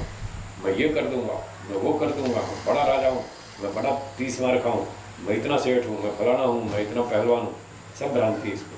ये सारी शक्ति तो सब उधार ले रखी है प्रकृति से और ईश्वर से। ये सारी छीन ली जाए तो पत्थर की तरह बेहोश हो जाएगा, ऐसा हो जाएगा। तो सूत्रार्थ देखिए 23वां, दृष्टि दृश्योपरक्तम चित्तम सर्वार्थम। एक तरफ दृष्टा से जुड़ता है जीवात्मा से, और दूसरी ओर दृश्य से जुड़ता है, बीच में ये कड़ी बनी हुई है। इस प्रकार का ये चित्त सर्वार्थ कहलाता है, सारे काम भी करता है, सब तरह के रोल करता है, इसलिए इसको सर्वार्थ नाम से कहा जाता है। 24वां, कुतश्च एतत् तद असंख्येय वासनाभिष चित्रमपि परार्थम संहत्यकारित्वात्। तो ये जीवात्मा, ये चित्त जो है इतने रोल कर रहा है, कभी ग्रहिता सा बन रहा है, कभी ग्रहण का रोल कर रहा है, कभी ग्राह्य का रोल कर रहा है, इतने सारा कुछ कर रहा है, कैसे कर रहा है, उसकी क्या क्षमता है वो बता रहे। भाष्य पढ़ेंगे पहले। तदेतत् चित्तम असंख्येयाभिर वासनाभिः वासनाभिः एव चित्रीकृतमपि चित्रीकृतमपि परार्थम परस्य भोगापवर्गार्थम भोग अपवर्गार्थम न स्वार्थम संहत्यकारित्वात् गृहवत्। तो ये जो चित्त है जिसकी इतनी बड़ी लंबी चौड़ी महिमा बताई जा रही है, तत् एतत् चित्तम, ये वह चित्त असंख्येयाभिः वासनाभिः चित्रीकृतमपि, असंख्य संस्कारों से युक्त है। जैसे पहले भी आया था ना, एक मछली का जाल होता है मछली पकड़ने का, वो धागे ही धागे, उसमें गांठें ही गांठें होती हैं, वही जाल होता है, वो मछली पकड़ता है, वैसे गांठें ही गांठें होती हैं। ऐसे ही चित्त के अंदर इतने संस्कार पड़े, हजारों लाखों, वो चारों ओर से इन संस्कारों से चित्र विचित्र रंगा हुआ है। और ऐसा होता हुआ भी वो परार्थम, इतना सब बोझा लाद करके भी वो बेचारा अपने लिए नहीं, दूसरे के लिए। जैसे हवाई जहाज का उदाहरण ले लें, हवाई जहाज में कितने सारे पुर्जे होते हैं, कितनी सारी व्यवस्थाएं, कितने सारे सिस्टम, कितने सारे बटन और कितने सारे मशीनें आदि सब कुछ होता है। इतना वो पुर्जों का बोझा ढो रहा है बेचारा, फिर भी वो अपने लिए कुछ नहीं कर रहा, किसी और के लिए साधन के रूप में काम कर रहा है। तो चित्त भी ये ऐसा ही है, बहुत सारे संस्कारों को लेकर के भी परार्थम, परस्य भोग अपवर्गार्थम, किसी दूसरे के भोग और अपवर्ग के लिए है, उसके दो प्रयोजन सिद्ध करने के लिए है भोग और अपवर्ग। वो पर कौन है? जीवात्मा, चेतन है। तो जड़ वस्तु चेतन के लिए होती है, जड़ वस्तु अपने लिए नहीं होती। क्या टेलीविज़न का लाभ टेलीविज़न स्वयं उठाएगा? नहीं। पंखे का लाभ पंखा उठाएगा? नहीं। कार का लाभ कार उठाएगी? ना। तो जड़ वस्तु है, तो जड़ वस्तु दूसरे के लिए होती है, ये नियम। चित्त भी जड़ है, इसलिए ये भी किसी और के लिए है। परार्थम भोग अपवर्गार्थम न स्वार्थम, अपने लिए नहीं, उसको अपने लिए कुछ नहीं करना। क्यों? संहत्यकारित्वात्, संघात रूप पदार्थ होने से, अनेक परमाणुओं का वो संघात है, कॉम्बिनेशन है, अनेक पार्टिकल्स का कॉम्बिनेशन है।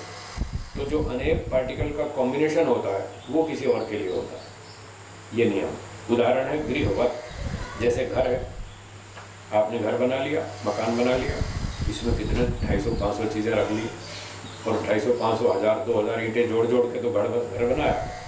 तो जैसे 2000, 5000 ईंटें जोड़ जोड़ के घर बनाया, तो ये संघात वस्तु है किसी और के लिए। ऐसे ही कार भी संघात है किसी और के लिए, हवाई जहाज भी संघात है किसी और के लिए, रेलगाड़ी भी संघात है किसी और के लिए, चित्त भी संघात है किसी और के लिए। तो जिसके लिए है वो संघात नहीं है, वो कम से कम एक तत्व है। यदि वो भी संघात हो तो वो भी किसी और के लिए हो जाएगा। तो जीवात्मा तो किसी और के लिए है नहीं, ये सारा जगत जीवात्मा के लिए है। इससे सिद्ध हुआ कि जीवात्मा संघात नहीं है, वो एक तत्व है, यूनिक आइटम, ठीक है, उसमें पार्टिकल्स नहीं। आगे पढ़ेंगे। संहत्यकारिणा चित्तेन न स्वार्थेन भवितव्यम। जो संघात रूप चित्त है वो अपने लिए नहीं हो सकता। न सुख चित्तम सुखार्थम न ज्ञानम ज्ञानार्थम। तो सुख चित्त वो है जिस चित्त में सुख की प्राप्ति हो रही है, सुख आ रहा है चित्त में, तो वो है सुख चित्तम। वो सुखार्थम न, वो अपने सुख को भोगने के लिए नहीं, क्योंकि वो जड़ है, जड़ वस्तु तो अनुभूति कर नहीं सकती। तो भले ही चित्त में सुख आ रहा है, इंद्रियों से, बाह्य पदार्थों से सुख आ रहा है, फिर भी वो जो सुख आ रहा है चित्त में, उसका भोक्ता चित्त नहीं, कोई दूसरा है, वो है जीवात्मा। ऐसे ही न ज्ञानम ज्ञानार्थम, चित्त में जो ज्ञान आ रहा है वो भी जीवात्मा के लिए है, चित्त के अपने ज्ञान के लिए नहीं। उभयम अपि एतत् परार्थम। ये दोनों ही चीजें दूसरे के लिए है, सुख भी ज्ञान भी। दूसरा है जीवात्मा, उसके लिए। यश्च भोगेन अपवर्गेण च अर्थेन अर्थवान पुरुषः स एव परः। तो ये पर कौन है जिसके लिए चित्त बेचारा इतने सेवा कर रहा है, इतना काम कर रहा है? वो पर कौन है? दूसरा। पर माने दूसरा। वो दूसरा कौन है? तो बताते हैं यश्च, जो ही भोगेन अपवर्गेण च अर्थेन, भोग रूपी प्रयोजन से और अपवर्ग रूपी प्रयोजन से युक्त है, अर्थवान इस प्रयोजन वाला है। वो जो पुरुष है बस वही तो पर है, उसी के लिए तो सारी सेवा कर रहा है चित्त। कभी कोई रोल करता है, कभी कोई रोल करता है, ये सब उसी की सेवा कर रहा है जीवात्मा। न परः न पर सामान्य मात्रम, सामान्य मात्रम। देखिए ये बात भी भाष्यकार ने स्पष्ट कर दी। जो परः दूसरा है जीवात्मा, वो सामान्य मात्र नहीं है, वो कॉम्बिनेशन ऑफ पार्टिकल्स नहीं है, वो संघात नहीं है। यदि जीवात्मा भी संघात होता तो इसका भी उपयोग कोई दूसरा करेगा, फिर तो जीवात्मा का उपयोग तो कोई दूसरा करता नहीं। इससे सिद्ध हुआ कि वो स्वयं एक तत्व है, संघात नहीं है, सामान्य मात्रम न। यत्तु किंचित किंचित परम परम सामान्य मात्रम सामान्य मात्रम स्वरूपेण स्वरूपेण उदाहरेत् उदाहरेत् वैनाशिकः वैनाशिकः तत्सर्वं संहत्यकारित्वात् संहत्यकारित्वात् परार्थमेव परार्थमेव स्यात्। तो यस्तु वैनाशिकः, जो वैनाशिक है, विनाश मानने वाला, क्षण क्षण में विनाश मानने वाला, क्षणिकवादी पूर्व पक्षी, वो तो परम जीवात्मा को सामान्य मात्रम स्वरूपेण उदाहरेत, वो तो संघात मात्र के रूप में इस स्वरूप से चित्त जीवात्मा को प्रस्तुत कर रहा है। वो तो कह रहा है जीवात्मा भी संघात है, चेतन जो है वो भी संघात है, वो तो ऐसा कह रहा है। तो यदि वो ऐसा कह रहा है तो उसका कहना गलत क्यों? तत्सर्वम संहत्यकारित्वात्, जो भी सारी चीजें दुनिया भर की वो संघात रूप में वस्तुएं दूसरे के लिए होती है। यदि जीवात्मा भी संघात रूप हो गए तो फिर परार्थमेव स्यात्, वो भी किसी और के लिए हो जाएगा। ये बात तो प्रत्यक्ष प्रमाण से विरुद्ध है। जीवात्मा तो किसी और के लिए नहीं, वो तो अपने लिए है, वो अपने लिए जीता है, किसी और के लिए नहीं। इसलिए यस्तु असौ परो विशेषः स न संहत्यकारी पुरुषः इति। इसलिए यस्तु असौ परो विशेषः, जो वह पर नाम वाला विशेष पदार्थ है जीवात्मा, स पुरुषः, वह पुरुष, संहत्यकारी न, वो संघात रूप नहीं, वो एक तत्व है। अब सूत्रार्थ देखिए इसका, सुनिए। तद असंख्य वासनाभिश्चित्रमपि, वह जो चित्त है असंख्य वासनाओं से युक्त होता हुआ भी, रंगा हुआ भी, परार्थम, फिर भी वो दूसरे के लिए सेवा करता है, किसी और के काम आता है, अपने लिए नहीं है। क्यों? संहत्यकारित्वात्, संघात रूप होने से, इसलिए। चेतन जो चित्त है, हाँ जी, बिगड़ता भी है, डेवलप भी होता है। चित्त जो है, हाँ, एक जैसा नहीं रहता है, बिगड़ता भी है, डेवलप भी होता है, इम्प्रूव भी होता है, हाँ, खराब भी होता है। हाँ, ठीक है। वो ऐसे होता है कि जब चित्त के अंदर रजोगुण भरता है तो इसकी स्थिति बिगड़ती है, जब तमोगुण भरता है तो स्थिति बिगड़ती है, जब सत्वगुण भरता है तो ठीक हो जाती है। उसका सुधार बिगाड़ बस ऐसा ही है। उसके अंदर गुणों का परिवर्तन होता रहता है हमेशा। कुछ तो स्वाभाविक परिवर्तन है, ईश्वर ने ऐसी स्थिति बना रखी है, ऑटोमेटिक उसमें सत्वरजतम परिवर्तित होते रहते हैं। जैसे अपने सौर मंडल में सूर्य के चारों ओर हमारे ग्रह चक्कर लगाते रहते हैं, ईश्वर ने सेट कर रखे, तो चित्त के अंदर भी परमाणुओं की गति सेट कर रखी, वो भी चलते रहते हैं, उसके कारण से भी परिवर्तन आता है। दूसरा, कभी कभी आलम्बन आता है सामने, जैसे अभी बताया था, आलम्बन जलेबी आई सामने और आपका मन बिगड़ जाएगा। अभी कोई मूड नहीं था खाने का और जलेबी सामने आते ही मूड बन गया, हाँ हाँ वाह अच्छी खुशबू आ रही है, बनाओ भाई बनाओ, 100 ग्राम जलेबी लाओ फटाफट, तो मूड बिगड़ता है। उसको देख करके आलम्बन भी हमारी स्थिति को बदलता है। किसी ने एक गर्मा गर्म बात सुना दी आपको गुस्से वाली, और वो बात जाकर के आपके चित्त को छेड़ देगी और आपका सत्वगुण दब जाएगा, रजोगुण बढ़ जाएगा और आपको भी गुस्सा आ जाएगा कि हमारे बारे में ऐसा बोलता है, झूठ बोलता है, झूठा आरोप लगाता है, हमको बदनाम करता है, आपकी स्थिति तुरंत बदल जाएगी। तो ऐसे ऐसे कारणों से स्थिति बदलती है। इस बिगड़ी हुई स्थिति को ठीक करने के लिए फिर परमात्मा का ध्यान करना चाहिए। स्थिति बिगड़ गई, बैठो, ध्यान करो और सत्वगुण को उभारो और रजोगुण तमोगुण को दबाओ। इस तरह से वो स्थिति फिर ठीक भी हो जाती है। आदमी पुरुषार्थ करे, ध्यान करे, उपासना करे, चिंतन मनन करे, सावधान रहे, दिन भर यम नियम का पालन करे, तो उसके चित्त की स्थिति बढ़िया रहती है, शांत रहती है। इसमें मेहनत करनी पड़ती है। ऐसे नहीं होता है, थोड़ा दिमाग लगाना पड़ता है, जोर लगाना पड़ता है, और अपने अंदर जो विचार संस्कार उठते रहते हैं राजसिक तामसिक, उनका विरोध करना पड़ता है, तब जाकर स्थिति ठीक होती है। जो इतनी मेहनत नहीं करेगा उसकी स्थिति बिगड़ी रहेगी। कभी रजोगुण जागेगा, कभी तमोगुण जागेगा, कभी सिगरेट पिएगा, कभी शराब पिएगा, कभी डांस करेगा, कभी पार्टी में जाएगा, कभी कुछ करेगा, कभी झूठ बोलेगा, कभी निंदा चुगली करेगा। वो अपने चित्त की स्थिति को ठीक नहीं कर पाएगा। इस तरह से स्थिति बनती और बिगड़ती है। जैसे मानसिक किसी को तकलीफ होती है जी, तो वो क्यों आ जाती है? वो उसके बहुत सारे कारण है, ढूंढना पड़ेगा क्यों, क्या तकलीफ है, क्यों हुई इसको, किसी ने उसको परेशान किया, बार बार उस पर अन्याय किया।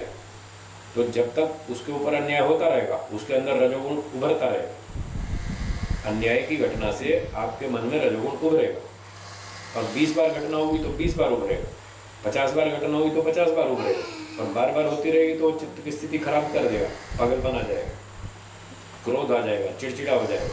तो आदि आदि ऐसे कारण होते हैं। जैसे बोलते हैं आहार का असर पड़ता है, उसका भी पड़ता है, ये भी एक कारण है। जैसे शराब है, अब शराब पी लो, नशा आ जाएगा, वो तमोगुण को उभार देगी शराब, वो तमोगुणी वस्तु है, चित्त के अंदर तमोगुण को जगा देगी, और फिर होश नहीं रहेगा, किससे बात कर रहा है, क्या बात कर रहा है, क्या बोलना चाहिए, क्या नहीं बोलना चाहिए, कुछ समझ में नहीं आएगा।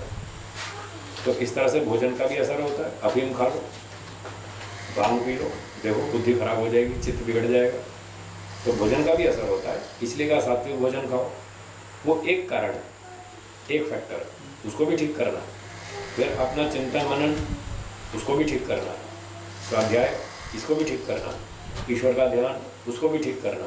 फिर वाणी के व्यवहार, उसको भी ठीक करना। शरीर के व्यवहार, उसको भी ठीक करना। सबको ठीक करना, तब जाके चित्त कंट्रोल में रहेगा, तब सात्विक अवस्था बनेगी। इसीलिए सारी दिनचर्या बताएंगे कि रात को जल्दी सो, सुबह जल्दी उठो, व्यायाम करो, ईश्वर का ध्यान करो, और हवन करो, स्वाध्याय करो, सत्संग करो, अच्छे लोगों के साथ बैठो, अच्छी बातचीत करो, इधर उधर की फालतू बातें मत करो, गंदे उपन्यास मत पढ़ो, गंदी फिल्में मत देखो। ये सारा कार्यक्रम इसी चित्त को ठीक रखने के लिए है। और ये तो मोटी भाषा है, चित्त को ठीक रखने के लिए। असली तो जीवात्मा को ठीक रखने के लिए। चित्त तो बेचारा जड़ है, वो तो साधन है। ठीक हो गया? चलिए आगे चलते हैं। सूत्र 25, विशेष दर्शिनो, विशेष दर्शिनम, आत्मभाव, आत्मभाव, भावना, भावना, विनिवृत्ति, विनिवृत्ति। भाष्यम, यथा यथा प्रावृषि प्राविशि तृणांकुरस्य तृणांकुरस्य उद्भेदेन उद्भेदेन तद्बीज सत्ता तद्बीज सत्ता अनुमीयते। अनुमीयते। एक दृष्टांत देते हैं भाष्यकार। अब जैसे वर्षा ऋतु शुरू होने वाली है, तो वर्षा में क्या होता है, जब पानी बरसता है खेतों में, खलिहानों में, बाग बगीचों में, तो चारों ओर हरियाली हरियाली हो जाती है, और बहुत सारे पौधे उग जाते हैं। वर्षा से पहले नहीं उगे थे, पानी मिला और उग गए। अब क्या बिना कारण के कोई कार्य होता है? नहीं होता। वर्षा हुई और पौधे उग गए, घास फूस उग गई। इससे क्या अनुमान होता है कि जमीन के अंदर उनका बीज छुपा हुआ था, बस पानी की देर थी, वो नहीं मिल रहा था। पानी मिलते ही वो फूट गए अंकुर और उभर गए पौधे। तो वर्षा ऋतु में प्रावृट, एक वर्षा ऋतु का ही दूसरा नाम है प्रावृट। कहीं कहीं इसको अलग भी कहते हैं। वर्षा और प्रावृट अलग अलग ऋतुओं भी हैं चरक सुश्रुत में, और कहीं कहीं इसी को मोटे तौर पर वर्षा भी कहते हैं। तो वर्षा ऋतु में जब तिनके अंकुर आदि फूटते हैं, तो उस समय इनके बीजों की सत्ता पृथ्वी में छुपी हुई थी, ऐसा अनुमान होता है। और ये अनुमान 100% पक्का है, क्योंकि कारण के बिना कार्य होता नहीं। तो जैसे ये अनुमान होता है, इसी तरह से तथा मोक्ष मार्ग श्रवणेन यस्य रोमहर्ष अश्रुपातौ दृश्येते तत्रापि अस्ति विशेष दर्शन बीजम अपवर्ग भागीयम कर्माभि निर्वर्तितम इति अनुमीयते। छोटा है कर्माभिर न कर्म अभिनिर्वर्तितम, कर्म को अलग करेंगे, अभिनिर्वर्तितम ऐसा अलग करेंगे। तो कहते हैं जैसे वर्षा ऋतु में अंकुर फूटते हैं तो उनके बीजों की सत्ता का अनुमान होता है, इसी तरह से मोक्ष मार्ग श्रवणेन, बहुत से लोग सत्संग में आए, 50, 60, 70, 100 आदमी आ गए। एक बड़े अच्छे वैरागी सन्यासी प्रवक्ता ने बड़ा अच्छा ईश्वर का उपदेश दिया, मोक्ष की बात बताई, मोक्ष में ऐसा होता है, मोक्ष में ऐसा होता है, और मोक्ष में आनंद ही आनंद होता है। कोई मगजमारी नहीं, कोई झंझट नहीं, कोई दुख नहीं, कोई समस्या नहीं, कोई दांत नहीं दुखता, कोई टांग नहीं टूटती, कोई बुखार नहीं आता, कोई टेलीफोन नहीं बिगड़ता, कोई मकान में भूकंप नहीं आता, कुछ नहीं आता, सारी समस्याएं हल हो जाती, बस वहाँ आनंद ही आनंद होता है, अरबों खरबों वर्षों तक आनंद ही आनंद होता है, पूरे ब्रह्मांड की सैर करने की छूट होती है, और मुक्त आत्माएं आपस में भी बातें करती हैं, गपशप मारती हैं। ऐसे ऐसे उसने उपदेश सुनाया, तो उनमें से 2-4 लोगों को बड़ा अच्छा लगा। 100 व्यक्तियों में से, श्रोताओं में से 2-4 के तो रोंगटे खड़े हो गए, इसको रोम हर्ष कहते हैं, शरीर के बाल खड़े हो जाते हैं, बड़ा उत्साह आता है, और किसी को तो आँख में से आंसू भी गिरने लगते हैं, अश्रुपात, तो रोंगटे खड़े हो जाते हैं, आँख से आंसू गिरने लगते हैं, उसको बड़ा अच्छा लगता है। तो ऐसा यदि किसी में लक्षण दिखाई दे मोक्ष मार्ग को सुनने से, तो वहाँ भी अनुमान करना चाहिए कि इसके अंदर इसका बीज है, इसके संस्कार हैं पूर्व जन्म के, इसने पहले भी मोक्ष के बारे में सुना है, कुछ मोक्ष में रुचि है, कुछ पहले भी मेहनत की हुई है, उन मेहनत की हुई कर्मों से उसके अंदर ये मोक्ष मार्ग के संस्कार छुपे हुए थे। अब ये वर्षा होने पर वो उभर आए, मतलब प्रवचन सुनने से वो संस्कार उभर आए और उसके लक्षण दिखने लगे। तो कहते हैं तत्रापि अस्ति, उस व्यक्ति के अंदर भी विशेष दर्शन बीजम, विशेष ज्ञान का कारण वो संस्कार पूर्व जन्म से चला आ रहा है। अपवर्ग भागीयम कर्म अभिनिर्वर्तितम, जो मोक्ष दिलाने वाला कर्म है वो उसके अंदर पहले से उत्पन्न हो चुका है, अर्थात उसने मोक्ष मार्ग के कुछ कर्म भी किए हैं, कुछ संस्कार भी हैं, ये सब चीज़ें उसके अंदर छुपी पड़ी हैं, ऐसे उसका पता चल जाता है। तो अपना अपना सब परीक्षण कर सकते हैं। अगर आपको इस तरह के प्रवचन सुनने से कुछ उत्साह बढ़ता है, कुछ जोश आता है, कुछ आनंद आता है, कुछ रुचि होती है कि हाँ हाँ मोक्ष में जाएंगे, ऐसे ऐसे कभी कभी आंसू भी गिरते हैं। कई लोग ध्यान में बैठते हैं और किसी किसी दिन मन बड़ा अच्छा लगता है, बहुत शुद्ध हो जाता है मन कोई कारण से, बड़ा आनंद आता है, और कभी कभी उस दिन आँख में आंसू भी आ जाते हैं ध्यान के समय, और व्यक्ति बड़ा पश्चाताप करता है कि कितना मूर्ख था मैंने इतने साल खो दिए, आज इतना अच्छा आनंद आया, अब तक क्यों नहीं लिया मैंने याद, आज मैंने ईश्वर उपासना की, बहुत अच्छी उपासना की, ऐसी में अब तक रोज़ करता होता तो मैंने बहुत खो दिया, उसको पश्चाताप होता है, फिर उसकी आँख से आंसू गिरने लगते हैं। तो इस तरह से यदि लक्षण होते हों तो समझना चाहिए उसके अंदर कुछ मोक्ष का संस्कार है, कुछ अध्यात्म का संस्कार है, कुछ अच्छे कर्म करके आया है, कुछ पिछली भूमिका है उसमें। तस्य आत्मभाव भावना स्वाभाविकी प्रवर्तते। तो उस व्यक्ति की आत्मा को जानने की जो इच्छा है, आत्मा को, परमात्मा को, मोक्ष को, इन आध्यात्मिक तत्वों को जानने की इच्छा उसकी स्वाभाविक है, तभी तो उसके कारण ये सब उसको लक्षण दिख रहे हैं, रोम हर्ष और अश्रुपात। यस्य अभावात् इदमुक्तम स्वभावं मुक्त्वा दोषात् येषां पूर्वपक्षे रुचिर्भवति अरुचिश्च निर्णये भवति। यस्य अभावात्, उस आत्मभाव भावना के अभाव होने पर, मतलब आध्यात्मिक जिज्ञासा के अभाव होने पर, जिसको ये सब चीज़ें नहीं है, कोई संस्कार ही नहीं है, कोई मुक्ति की बात अच्छी ही नहीं लगती, ऐसी कोई रुचि नहीं, तो उसकी वजह से ऐसा किसी विद्वान ने कहा है, स्वभावं मुक्त्वा, अपने स्वभाव को छोड़कर, उत्तम स्वभाव को, मोक्ष की बात को, स्वभाव को, अच्छी चीज़ों को छोड़ करके, दोषात्, जिन लोगों में राग है, द्वेष है, अविद्या है, इन दोषों के कारण येषां पूर्व पक्षे रुचिर्भवति, जिन लोगों की पूर्व पक्ष में रुचि हो जाती है, पूर्व पक्ष खाओ पियो मजा करो, अगला जन्म किसने देखा, ये सारा पूर्व पक्ष, और आज अधिकांश लोग इसी पक्ष को मानने वाले हैं। खाओ पियो मजा करो, अगला जन्म किसी ने देखा? तो अधिकांश लोग पूर्व पक्षी सार ये निकला कि अधिकांश लोग पूर्व पक्षी, गलत पक्ष वाले। पूर्व पक्षी मतलब गलत पक्ष वाले, इनका सबका विचार गलत। खाना पीना मौज करना इसलिए थोड़ी आए संसार। खाना पीना तो जीवन रक्षा के लिए है, और मुख्य कार्य तो है आत्मा को जानो, परमात्मा को जानो, कर्मफल को जानो, मुक्ति को जानो, बंधन को जानो, ये जन्म मरण से छूटो। ये था मुख्य कार्य, वो तो छोड़ दिया। इसलिए दोष के कारण, राग द्वेष अविद्या के कारण पूर्व पक्ष में जिन लोगों की रुचि हो जाती है और निर्णय अरुचि होती, और जो निर्णय पक्ष है, सिद्धांत पक्ष है, उसमें रुचि नहीं होती। ये उन्हीं लोगों की स्थिति है जिनमें पूर्व जन्म का संस्कार नहीं है। इतनी बात है, फिर आगे पढ़ेंगे। तत्र तत्र आत्मभाव आत्मभाव भावना भावना को अहम आसम को अहम आसम कथम अहम आसम कथम अहम आसम किम स्विदिदम किम स्विदिदम कथम स्विदिदम कथम स्विदिदम के भविष्यामः के भविष्यामः कथम वा भविष्यामः कथम वा भविष्यामः इति। इति। तो ये आत्मा को जानने की जो इच्छा है वो क्या है, क्या स्वरूप है उसका, वो बतला रहे हैं। आत्मा को जानने की इच्छा का स्वरूप ये है, को अहम आसम, मैं पिछले जन्म में कौन था, कहाँ था।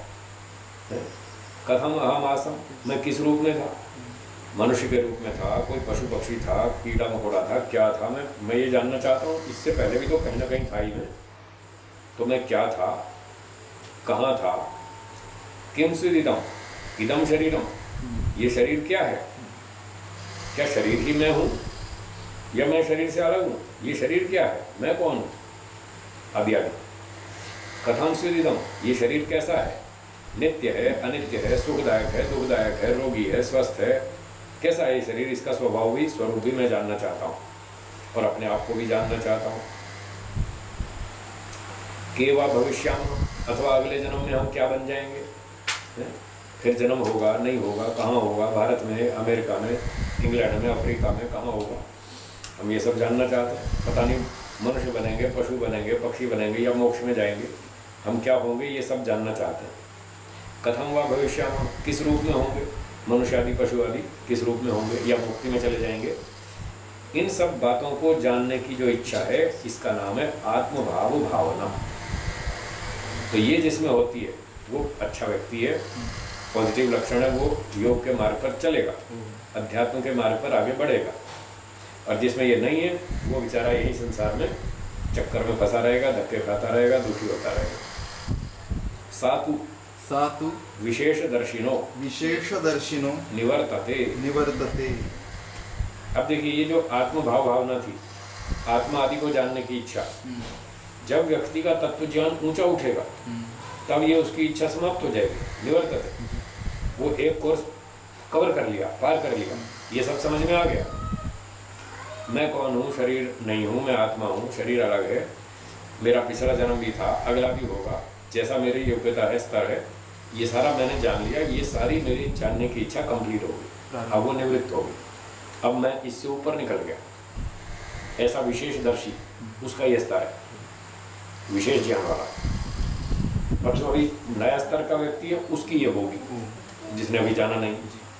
तो ऊंचे तत्व ज्ञान वाले का ये सब भावना निवृत्त हो जाती है।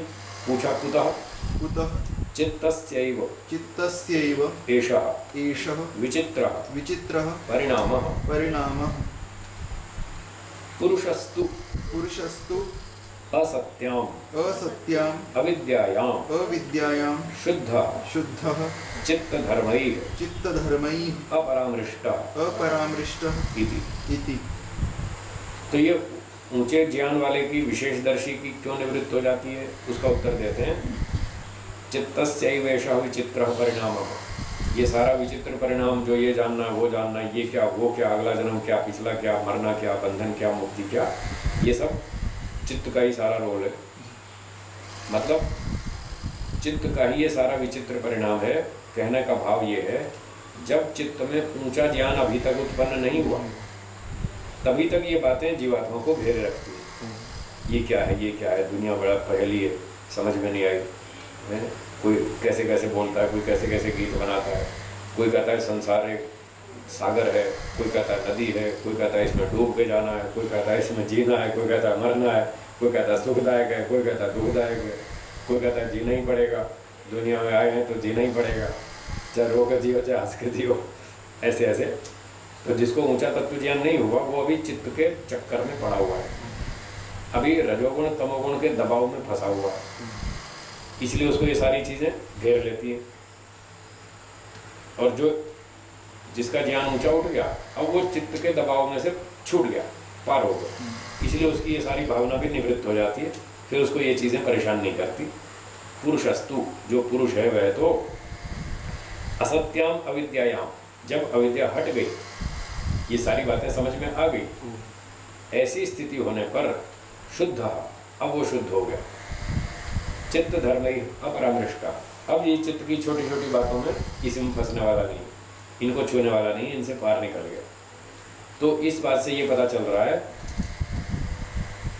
जो व्यक्ति का ज्ञान का स्तर ऊंचा उठ जाएगा, फिर वो ऐसी ऐसी बातों में रोना धोना नहीं करेगा, उसकी आंख से आंसू आने बंद हो जाएंगे। शुरू में आएंगे, शुरू में नए व्यक्ति को तो आंसू आएंगे और रोम हर्ष होगा, बाल खड़े हो जाएंगे, रोंगटे खड़े हो जाएंगे। एक स्तर पार कर लेने के बाद फिर ये लक्षण समाप्त हो जाएंगे, बंद हो जाएंगे। ततो अस्य आत्मभाव भावना भावना कुशलस्य विनिवर्तते इति। बस तो जो कुशल हो गया, ऊंची योग्यता वाला बन गया, ऊंचे स्तर में चला गया, तब उसकी ये सारी भावना समाप्त हो जाएगी और उसको ये लक्षण भी नहीं होंगे और वो छोटी छोटी बात में परेशान भी नहीं होगा, इमोशनल नहीं होगा, भावुक नहीं होगा। वो एक मजबूत सॉलिड आदमी बन चुका, उसको सब समझ में आ गया, ये सब दुनिया ऐसी है, अनित्य है, नाशवान है, सब छूट जाएंगे, कोई सदा साथ रहने वाला नहीं है, सब माया आने जाने वाली है, सब संसार दुखदायक है, यहाँ टिकना अच्छा नहीं है, बुद्धिमत्ता नहीं है, मोक्ष की तैयारी करो। वो इस तरह से मजबूत हो जाता है। सूत्रार्थ, विशेषदर्शिना, जो विशेष ज्ञान वाला है, ऊंचे ज्ञान वाला, उस व्यक्ति की आत्मभाव भावना विनिवृत्ति ही, उसकी ये छोटी छोटी बातें, आत्मा परमात्मा, आत्मा को, पुनर्जन्म को, शरीर को, कर्मफल को जानने की जो बातें हैं वो सारी छूट जाती हैं। वो उससे पार हो चुका, उस लेवल को पार कर चुका, उसका स्तर ऊंचा हो गया। अभी भी ना अनुभवात्मक जो हमारी भी स्थिति है, अभी इतना सुन के जो शुरू में थी, उससे तो अंतर आ गया। हाँ, तो जैसे जैसे ज्ञान बढ़ता जाएगा वैसे वैसे स्थिरता आती जाएगी, ज्ञान में स्थिरता आएगी, मजबूती आएगी, और छोटी मोटी बातों से प्रभावित नहीं होगे, दुखी नहीं होगे, परेशान नहीं होगे। अरे वो ऐसे तंग कर गया, कोई बात नहीं, ये संसार यहाँ ऐसे ही चलता है, यहाँ कोई जीने नहीं देता, जिसको देखो कोई लूटने को तैयार बैठा है, खाने को तैयार बैठा है, सब अवसर की प्रतीक्षा में, जब जिसका मौका लगता है छीन लेता है। तो जब रोज़ की घटना और हमको समझ में भी आ गई, तो फिर अब क्या परेशान होना इन बातों से, हमने उनको एक्सेप्ट कर लिया, स्वीकार कर लिया, ये दुनिया ऐसे ही चलेगी। इसलिए मैं रोज़ कहता हूँ ये दुनिया सुधरने वाली नहीं है ये दुनिया सुधरने वाली नहीं है, हमको अपना ध्यान रखना है, हम ज़रूर सुधरेंगे और हम नहीं बिगड़ेंगे। ये दुनिया तो पता नहीं जैसे चलेगी, चलने दो। हाँ, कोशिश कर सकते हैं सुधारने की, कोई सुधरना चाहे तो आओ भाई, स्वागत है, और कोई सुधरना नहीं चाहता तो कोई ज़बरदस्ती तो है नहीं। हर व्यक्ति स्वतंत्र है, अपनी इच्छा से जिए, जैसी उसकी इच्छा हो, मर्जी हो। अगला सूत्र 26, तदा विवेक निम्नम कैवल्य प्राग्भारम चित्तम भाष्यम तदानीं तद यदस्य चित्तम विषय प्राग्भारम अज्ञान निम्नम आसीत् तदस्य अन्यथा भवति कैवल्य प्राग्भारम विवेक ज्ञान निम्नम इति। तो जैसे जैसे उसका तत्व ज्ञान बढ़ता जाएगा, ज्ञान का स्तर ऊंचा उठ रहा है, तो आत्मभाव भावना निवृत्त हो गई और ज्ञान का स्तर ऊंचा हो गया, तो क्या होगा? तदानीं तब यद अस्य चित्तम, इस व्यक्ति का जो चित्त पहले विषय प्राग्भारम, विषयों की ओर ले जाता था, खाओ पियो घूमो पार्टी में चलो डांस करेंगे, फैशन करेंगे, ये करेंगे, वो करेंगे। जो चित्त पहले इस तरफ भागता था, दुनिया की तरफ, अज्ञान निम्न, अज्ञान की तरफ झुका हुआ था, अज्ञान की ढाल पर ढलता जाता था, उस तरफ भागता गिरता जाता था। अब स्थिति बदल गई, तद अस्य अन्यथा भवति। अब जैसे जैसे ज्ञान ऊंचा उठता जा रहा है, अब स्थिति बदलती जा रही है। अब चित्त वैसा नहीं रहेगा, अब इससे उल्टी दिशा में चलेगा।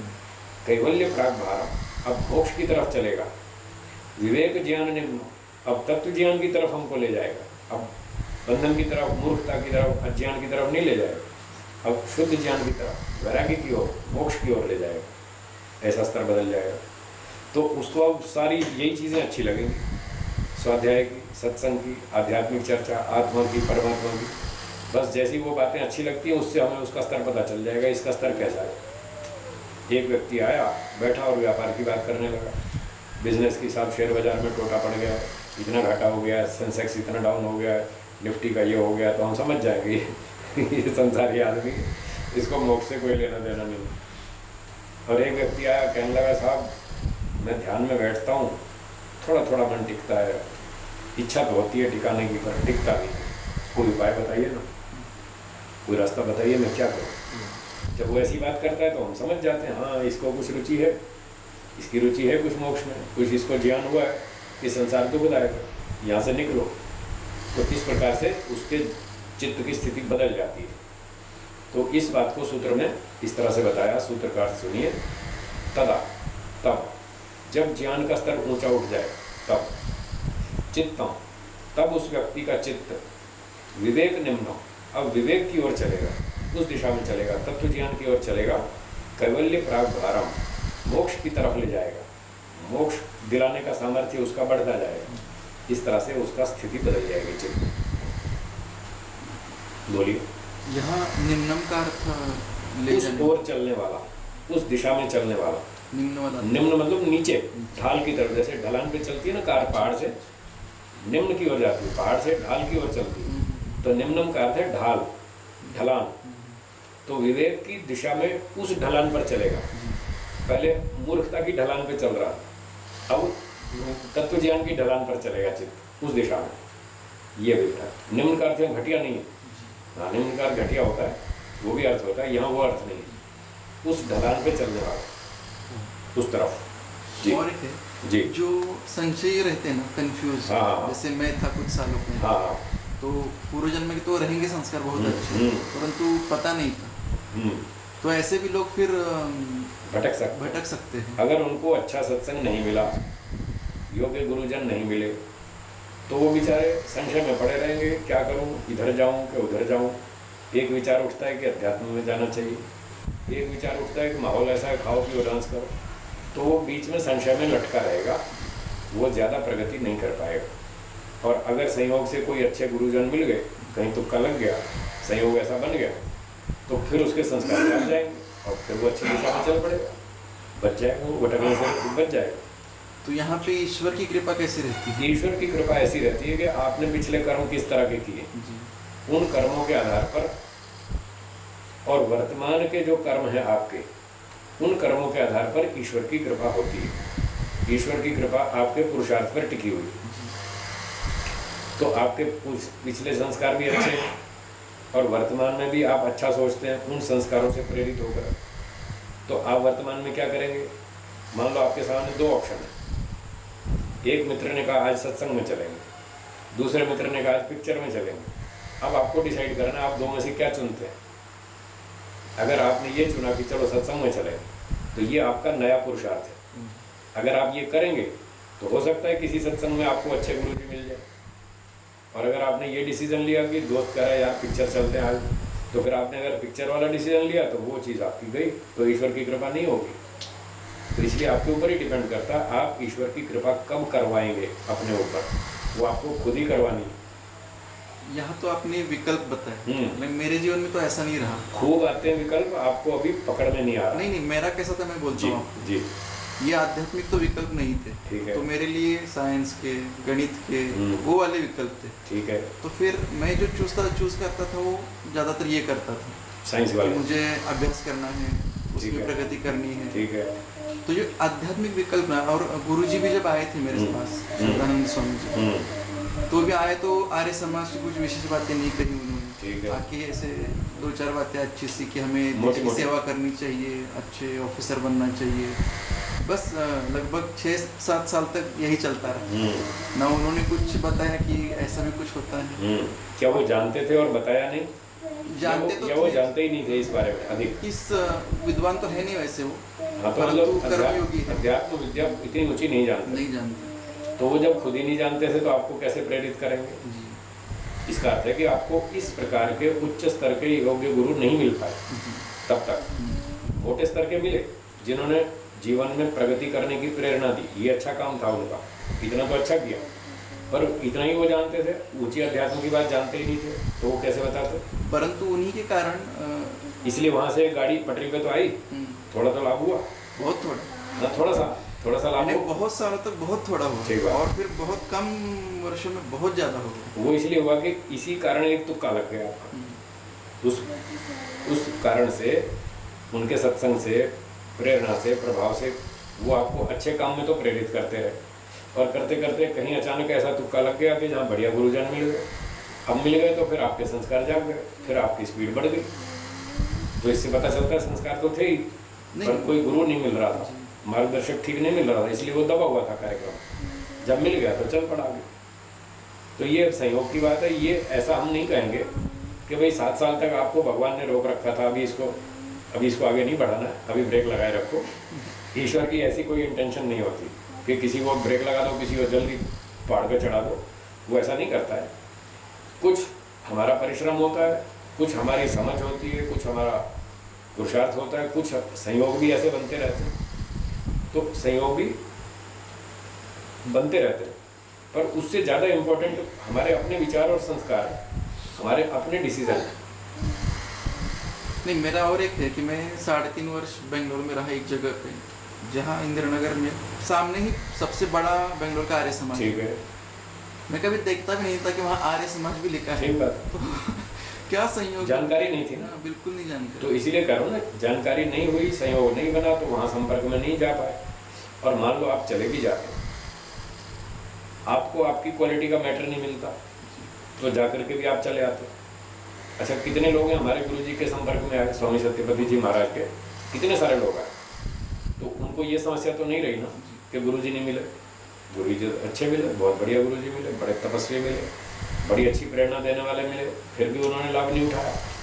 तो यहाँ उसके अपने संस्कार और अपना पुरुषार्थ की कमी, ये कारण माना जाएगा। तो इसलिए बहुत सारे कारण हैं, उनमें ये बड़ा कारण है कि हमारे अपने पिछले संस्कार कैसे हैं, ये बहुत बड़ा कारण है। उन्हीं संस्कारों से प्रेरित होकर हम अब का डिसीजन लेने वाले हैं। बस इन 2 पे हमारा भविष्य टिका हुआ है। यदि पिछले संस्कार भी अच्छे हैं, आध्यात्मिक उच्च स्तर के हैं, और उन्हीं संस्कारों से प्रेरित होकर हमने इस समय अच्छे डिसीजन लिए कि हम अच्छे काम में चले, फिर एक काम में गए तो हमें वहाँ संतोष नहीं हुआ, तो हम फिर और जोर लगाएंगे, कोई और दूसरा व्यक्ति ढूंढो, इससे मुझे काम पूरा नहीं चल रहा है, मैं और आगे बढ़ना चाहता हूँ, और ये मुझे बस इतना ही सिखा के छोड़ दिया इसने। यदि पिछले संस्कार जोर मारेंगे तो व्यक्ति एक ही गुरु पे नहीं टिका रहेगा, तो उसको छोड़ के दूसरा पकड़ेगा। हमको भी बहुत से गुरु मिले, हमने बहुत लोगों का परीक्षण किया, एक को देखा नहीं जमी बात, छोड़ो, दूसरा देखो, तीसरा देखो, चौथा देखो, कई देखे, एक पे आके गाड़ी टिक गई, एक पर हमारी श्रद्धा टिक गई कि हाँ ये गुरु जी ठीक है, हमें जो रिक्वायरमेंट है, जो हम चीज़ चाहते हैं वो यहाँ मिल सकती है, और लोगों के पास नहीं मिल सकती थी, वहाँ नहीं मिली तो हमने उनको छोड़ दिया। तो इस तरह जिसके संस्कार होते हैं वो रुकता नहीं, वो खोज करता रहता है, ढूंढता रहता है, और उसको मिल भी जाता है, जो मेहनत करता है उसको मिल भी जाता है। तो इस तरह से कहीं संयोग बन जाते हैं, कहीं व्यक्ति थोड़ा पुरुषार्थ कर लेता है। महर्षि दयानंद जी ने कितना पुरुषार्थ किया, खूब ढूंढा, वर्षों तक ढूंढा, और उनको मिल गया। इस तरह से चलता है। संयोग होता है तो ईश्वर की कृपा होती है। संयोग तो होते रहते हैं, ईश्वर की कृपा मैंने बताया तब होगी जब आप खुद अपने ऊपर कृपा करेंगे। जैसे हमारे गुरुजी को बहुत सारे लोग मिले, संयोग से मिले, अब उन्होंने अपने ऊपर कृपा नहीं की, इसलिए ईश्वर ने उन पर कृपा नहीं की। जिन लोगों ने अपने ऊपर कृपा की, गुरुजी का तो संपर्क हो गया संयोग से, और फिर उन्होंने अपने ऊपर कृपा की, मतलब स्वयं मेहनत की, फिर ईश्वर ने उन पर कृपा कर दी और फिर उनकी स्पीड बढ़ा दी, फटाफट खूब तेजी से आगे निकल गए। तो ईश्वर के ऊपर ज़्यादा बोझ मत डालें, अपने ऊपर डालें, सारी जिम्मेदारी हमारी है। ईश्वर तो एक ऐसा माता पिता है जो बच्चे को देखता है, हाँ ये बच्चा मेहनत कर रहा है, चलो उसका पुरुषार्थ उत्साह बढ़ाओ। और जो ईमानदार न्यायकारी माता पिता होते हैं वो देखते हैं बच्चा मेहनत नहीं करता तो उसको उतना सहयोग नहीं देते, जो बच्चा मेहनत करता है उसका उत्साह बढ़ाते हैं, सहयोग करते हैं। तो ईश्वर तो ऐसा न्यायकारी कृपालु है, आप मेहनत करो तो फटाफट कृपा कर देगा। वो आपकी मेहनत पर टिकी है, उसको क्या मतलब है आपकी ब्रेक लगाने से, आपकी उन्नति रोकने से उसको क्या मिलने वाला है, वो क्यों रोके रखेगा। इसलिए उस पर दोष नहीं आना चाहिए, अपने ऊपर आना चाहिए, ये बात। नहीं, जैसे माता पिता हर एक बच्चे का उन्नति चाहते हैं, हाँ जी, तो ईश्वर भी हम लोग की उन्नति चाहता है। चाहता तो है, पर माता पिता कहते हैं मेहनत तुमको करनी पड़ेगी, हमारी क्लास में मैं नहीं जाऊंगा पढ़ने, पढ़ना तो तुमको ही पड़ेगा। चाहता तो मैं हूँ और मैं सहयोग भी करूँगा, तब करूँगा जब तुम मेहनत करो, नहीं तो नहीं करो। ईश्वर भी चाहता है कि आप उन्नति करो और ईश्वर कहता है मैं सहायता भी करूँगा, पर तब करूँगा जब आप खुद मेहनत करोगे। आप मेहनत नहीं करोगे फिर मैं कुछ नहीं करने वाला, फिर मेरे सर पे दोष मत डालो कि साहब ईश्वर की कृपा नहीं हुई। उसके सर पे दोष नहीं आता है, हमारे ऊपर आता है, हमने मेहनत नहीं की इसलिए उसकी कृपा नहीं हुई। ठीक है, चलिए आगे 27वां सूत्र। तच्छिद्रेषु प्रत्ययांतराणि संस्कारेभ्यः भाष्यं प्रत्यय विवेक निम्नस्य सत्वपुरुष अन्यता ख्याति मात्र प्रवाहिणः चित्तस्य तच्छिद्रेषु प्रत्ययांतराणि अस्मि इति वा मम इति वा जानामि इति वा न जानामि इति वा। तो अब कहते हैं देखिए, एक व्यक्ति अच्छी ऊंचाई पर आ गया, उसका तत्व ज्ञान अच्छा होता जा रहा है, पर्याप्त लेवल पर आ गया, अभी भी काम पूरा नहीं हुआ है, अभी भी बीच बीच में संशय पैदा होते रहते हैं, गड़बड़ें पैदा होती रहती हैं, पूर्व संस्कार अभी बहुत बलवान है, खराब भी अच्छे भी सब तरह के। तो प्रत्यय विवेक निम्नस्य, जो तत्व ज्ञान के मार्ग पर चल रहा है, बताया ना, विवेक प्रत्यय विवेक निम्नम केवल प्राग भारम चित्तम, तो मोक्ष की तरफ जो चित्त ले जा रहा है हमको, उस ढाल पर चलते हुए सत्व पुरुष अन्यता ख्याति मात्र प्रवाहिण चित्तस्य, जो जड़ चेतन का ज्ञान अलग अलग करवा रहा है, ठीक अच्छी तरह से चल रहे हैं, प्रकृति अलग, जीवात्मा अलग, ईश्वर अलग, प्रकृति दुखदायक, जीवात्मा भी गड़बड़, बस सबसे अच्छा ईश्वर है, ऐसा तीनों तत्वों का शुद्ध ज्ञान हमारे अंदर चल रहा है, लगातार इसका प्रवाह चल रहा है और चित्त हमको बड़ा अच्छा सहयोग दे रहा है इस हमारे ज्ञान प्रवाह को ठीक बनाए हुए। ऐसे चित्त के प्रवाह में तच्छिद्रेषु, बीच बीच में छिद्र हो जाते हैं, फिर छिद्र होते हैं, और प्रत्ययांतराणि, फिर दूसरे उल्टे उल्टे विचार फिर पैदा होते हैं, फिर भ्रांतियाँ होती हैं, फिर संशय पैदा होते हैं। अभी उसको खतरा टला नहीं है अभी खतरा है, तो क्या क्या विचार बीच बीच में आ जाते हैं। थोड़ी सी अच्छी मेहनत की, थोड़ी सी प्रगति हो गई और लोगों ने उसकी प्रगति को समझा और उसको सम्मान देना शुरू कर दिया, कहीं धन देना शुरू कर दिया, कहीं अध्यक्ष बना दिया संस्था का, और वो फंस गया। स्थानीय उपनिमंत्रण, संघ समयाकरण, पुनरनिष्ट प्रसंग पहले बताया था। तो उसको फिर बीच बीच में ये गड़बड़ पैदा होती है। क्या होती है? अस्मीति वा, मैं ही सब कुछ हूँ, मैं ही सब जानता हूँ, मैं ही सबसे बड़ा हूँ, ये सारे तो क्या मक्खी मच्छर मेरे सामने, मैं सबका बॉस हूँ, फिर ये अभिमान आने लगता है। मम इति वा, ये सारी चीज़ें मेरी संपत्ति है, मेरी मेहनत है, मैंने सब कमाया, ये फिर बीमारी गड़बड़ फिर पैदा होती है। और जानामि इति वा, कभी तो वो शरीर को ही मैं समझने लगता है जी, और कभी न जानामि इति वा, कभी वो नहीं जानता है, कभी जानता है, तो मतलब कभी वो ठीक जानता है, कभी गलत जानता है, ऐसे गड़बड़ उसके अंदर बीच बीच में होती रहती है। वहाँ उसको सावधान रहना, ध्यान देना, लापरवाही नहीं करनी। इस तरह की बातें सबके सामने आती रहती हैं। कुतः, कुतः, क्यों आती है? क्षीयमाण बीजेभ्यः, क्षीयमाण बीजेभ्यः, पूर्व संस्कारेभ्यः, पूर्व संस्कारेभ्यः इति। इति। क्यों आती हैं बीच बीच में ऐसी बातें, गड़बड़ वाली बातें? इसलिए आती हैं क्षीयमाण बीजेभ्यः, जो पूर्व संस्कारों से, जो अविद्या, राग, द्वेष आदि के जो पूर्व क्लेश हैं, उनके कारण से बीच बीच में उठती रहती हैं बातें। अभी पूरे नष्ट तो हुए नहीं, क्षीयमाण, धीरे धीरे कमजोर होते जा रहे हैं। तो राग, द्वेष, अविद्या, काम, क्रोध, लोभ, ईर्ष्या, अभिमान, ये सारे दोष अभी धीरे धीरे क्षीण होते जा रहे हैं, पर पूरे नहीं मरे, इसलिए बीच बीच में कभी उभर जाते हैं। तो वहाँ बहुत सावधान रहना, इनको प्रोत्साहन नहीं देना, इसका खूब विरोध करना, प्रतिपक्ष भावना।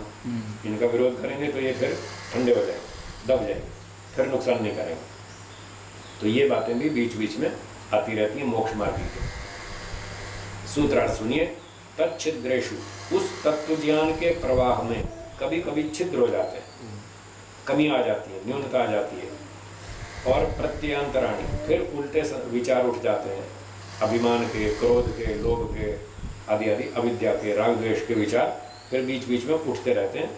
संस्कारेभ्यः, पूर्व अविद्या के संस्कारों से, राग द्वेष के संस्कारों से बीच बीच में गड़बड़ होती रहती है। तो वहाँ सावधान रहना है। तो कैसे इनको मारेंगे? एक सूत्र और पढ़िए। हानमेषां, हानमेषां क्लेशवत्, क्लेशवत् उक्तम्, उक्तम्, भाष्यम्। यथा क्लेशाः, यथा क्लेशाः दग्धबीजभावा, दग्धबीजभावा न प्ररोह समर्था, न प्ररोह समर्था भवन्ति, भवन्ति, तथा तथा ज्ञानाग्निना ज्ञानाग्निना दग्धबीजभावः, दग्धबीजभावः पूर्वसंस्कारो, पूर्वसंस्कारो न न प्रत्ययप्रसूः प्रत्ययप्रसूः भवति। भवति। तो यहाँ दो चीजें बताई, एक बताए क्लेश, एक बताए संस्कार। तो संस्कारों से क्लेश उत्पन्न होते हैं, क्लेशों से संस्कार उत्पन्न होते हैं। ऐसे एक दूसरे को बढ़ाते जाते हैं, एक दूसरे के कारण कार्य बनते जाते हैं। तो यहाँ ये कहना चाहते हैं कि जैसे क्लेशों को दग्धबीज किया जाता है, अविद्या, राग, द्वेष आदि को, 5 क्लेश हैं, जैसे इनको नष्ट किया जाता है, यथा क्लेशा दग्धबीज भावा, जब वो क्लेश दग्धबीज कर दिए जाते हैं, तब प्ररोह समर्था न भवन्ति, फिर वो नहीं उगते, फिर काम, क्रोध, लोभ और बुरे सकाम कर्मों को और खोटे कर्मों को फिर उत्पन्न नहीं कर पाते, फिर वो अगले जन्म को उत्पन्न नहीं कर पाते और वो समाप्त हो जाते हैं। जैसे क्लेशों का विनाश हो जाता है, तथा उसी तरह से ज्ञान अग्निना, तत्व ज्ञान की अग्नि से, देखो तत्व ज्ञान को अग्नि बताया, जैसे अग्नि में चने भून देते हैं, मकई को भून देते हैं, गेहूं को भून देते हैं, वो जल जाते हैं बीज, अब खेत में डालो तो नहीं होगा। तो जैसे अग्नि में डाले हुए गेहूं, चने के बीज भून दिए जाने पर खेत में नहीं उगते, ऐसे ही तत्व ज्ञान की अग्नि से पूर्व संस्कार, जो पूर्व संस्कार हैं हमारे, जो राग द्वेष अविद्या को पैदा करते हैं, उनके कारण उन संस्कार को भी दग्ध बीज भाव कर दिया जाता है, उसको भी जला दिया जाता है। जब वो दग्ध बीज भाव हो जाएगा संस्कार ज्ञान की अग्नि से, तब प्रत्यय प्रसूह न भवति, फिर वो उल्टे ज्ञान का उत्पादक नहीं बन पाएगा, फिर ये मूर्खता की बातें पैदा नहीं होगी, सब खत्म हो जाएगी। तो क्लेशों को भी नष्ट करना है, संस्कारों को भी नष्ट करना है, दोनों को नष्ट करना है। जी। प्रसूह उत्पादक, उत्पादक, प्रसव उत्पत्ति, प्रसूह उत्पन्न करने वाला, प्रत्यय माने उल्टे विचार, तो उल्टे विचारों को उत्पन्न करने वाला न भवति, फिर वो नहीं बनता संस्कार, अब खराब विचार पैदा नहीं कर सकता, मर गया, जल गया। तो प्रत्येक आते हैं ज्ञान नहीं है। हाँ ज्ञान, कौन सा ज्ञान? ये विचार, उल्टा सीधा विचार जो पीछे बताया था। पूर्व संस्कार, पूर्व नहीं, प्रत्ययांतराणी, अहम अस्मि, मम इति वा, ये प्रत्यय, उल्टे विचार। हाँ, उल्टे विचारों का फिर उत्पादक नहीं बनेगा, प्रसंग के अनुसार वहाँ अर्थ बदलना पड़ेगा। ज्ञान संस्कारास्तु, ज्ञान संस्कारास्तु चित्ताधिकार, चित्ताधिकार समाप्तिम, समाप्तिम अनुशेरते, अनुशेरते इति, इति न चिंत्यन्ते, न चिंत्यन्ते। बहुत अच्छी बात बताई। कहते हैं जब तत्व ज्ञान के संस्कार खूब बलवान हो जाएंगे ज्ञान की अग्नि से, मिथ्या ज्ञान के संस्कार नष्ट हो जाएंगे, तो वो तो नष्ट हो गए, तत्व ज्ञान वाले तो बचे रहे चित्त में। तो किसी को शंका हो गई, अच्छा एक संस्कार तो हट गए, दूसरे आ गए, तो भाई इनका क्या करना है? क्या इनको भी मारना पड़ेगा? तत्व ज्ञान के संस्कारों को भी हटाना है क्या मोक्ष में जाने के लिए? नहीं। उसका जवाब दे रहे हैं, ज्ञान संस्कारास्तु, जो ज्ञान के संस्कार हैं, शुद्ध ज्ञान के, तत्व ज्ञान के, चित्त अधिकार समाप्तिम अनुशेरते, वो तो जब तक चित्त नष्ट नहीं हो जाएगा तब तक वो तो बने रहेंगे, चित्त के अधिकार की समाप्ति तक रहेंगे। मतलब चित्त पर जो भोगों की प्रवृत्ति है, रजोगुण तमोगुण का जो दबाव है, जब तक वो बना रहेगा तब तक तत्व ज्ञान के संस्कार तो बने ही रहेंगे, वो उसको मारते ही रहेंगे, उस खराब प्रभाव को नष्ट करते ही रहेंगे तत्व ज्ञान के संस्कार, और वो खराब प्रभाव को मार डालेंगे, खुद बचे रहेंगे।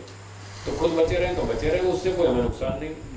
इसलिए कहा न चिंत्यन्ते, उनके विनाश के लिए कुछ नहीं सोचना, वो बाधक है ही नहीं, वो तो सहयोगी है, वो बना रहे तो बहुत अच्छी बात है, कोई समस्या नहीं। इस पंक्ति से एक बात और निकल के आती है कि जो खराब चीज़ें हैं, जो बाधक चीज़ें हैं, उनका नाश करना, जो बाधक नहीं है उनका नाश नहीं करना, वो तो बड़ी रहेंगी, जब तक व्यक्ति जिएगा तब तक उसको सहयोग देंगे। तो जैसे इन तत्व ज्ञान के संस्कारों को नष्ट करने की कोई चिंता नहीं है, इसी तरह से जो 250 बंडल पड़े हैं पशु पक्षियों के विचार संस्कार वाले, वो भी बाधक नहीं है मोक्ष में, इसलिए उनको भी नष्ट करने की कोई चिंता नहीं है। जो कल आप पूछ रहे थे उसका उत्तर यहाँ से निकालेंगे आप। वैसे भी कर नहीं सकेंगे, वो कर भी नहीं सकते, क्योंकि वो हमारे जागते ही नहीं, क्योंकि हमारे इस शरीर में वो जगने वाली अंजक तो है ही नहीं है ही नहीं, इसलिए उनको मारने की कोई चिंता नहीं। ये बात इस शब्द से निकल आई, वो हमारे लिए बाधक नहीं। हो गया समाधान। सूत्रार्थ सुनिए, हानम येषाम क्लेशवदुक्तम, ये जो संस्कार है, पूर्व संस्कार, जो खराब विचार पैदा करते हैं, गड़बड़ पैदा करते हैं, इनका भी हानम विनाश करना होगा। कैसे करना होगा? क्लेशवद, जैसे क्लेशों का विनाश करेंगे ऐसे ही इनका भी विनाश करेंगे, दोनों का नाश कर देंगे, क्लेशों का भी संस्कारों का भी। बस ये खत्म हुए और मोक्ष तैयार। ये केवल बात है। देखो मोक्ष की तरफ चल रहे हैं हम, थोड़ा सा काम बचा है, कल पूरा हो जाएगा। कैसे लगा? आज का पाठ पूरा करेंगे यहाँ पर, बाकी चर्चा कल करेंगे। एक बार ओम का उच्चारण करेंगे, मिल करके बोलिए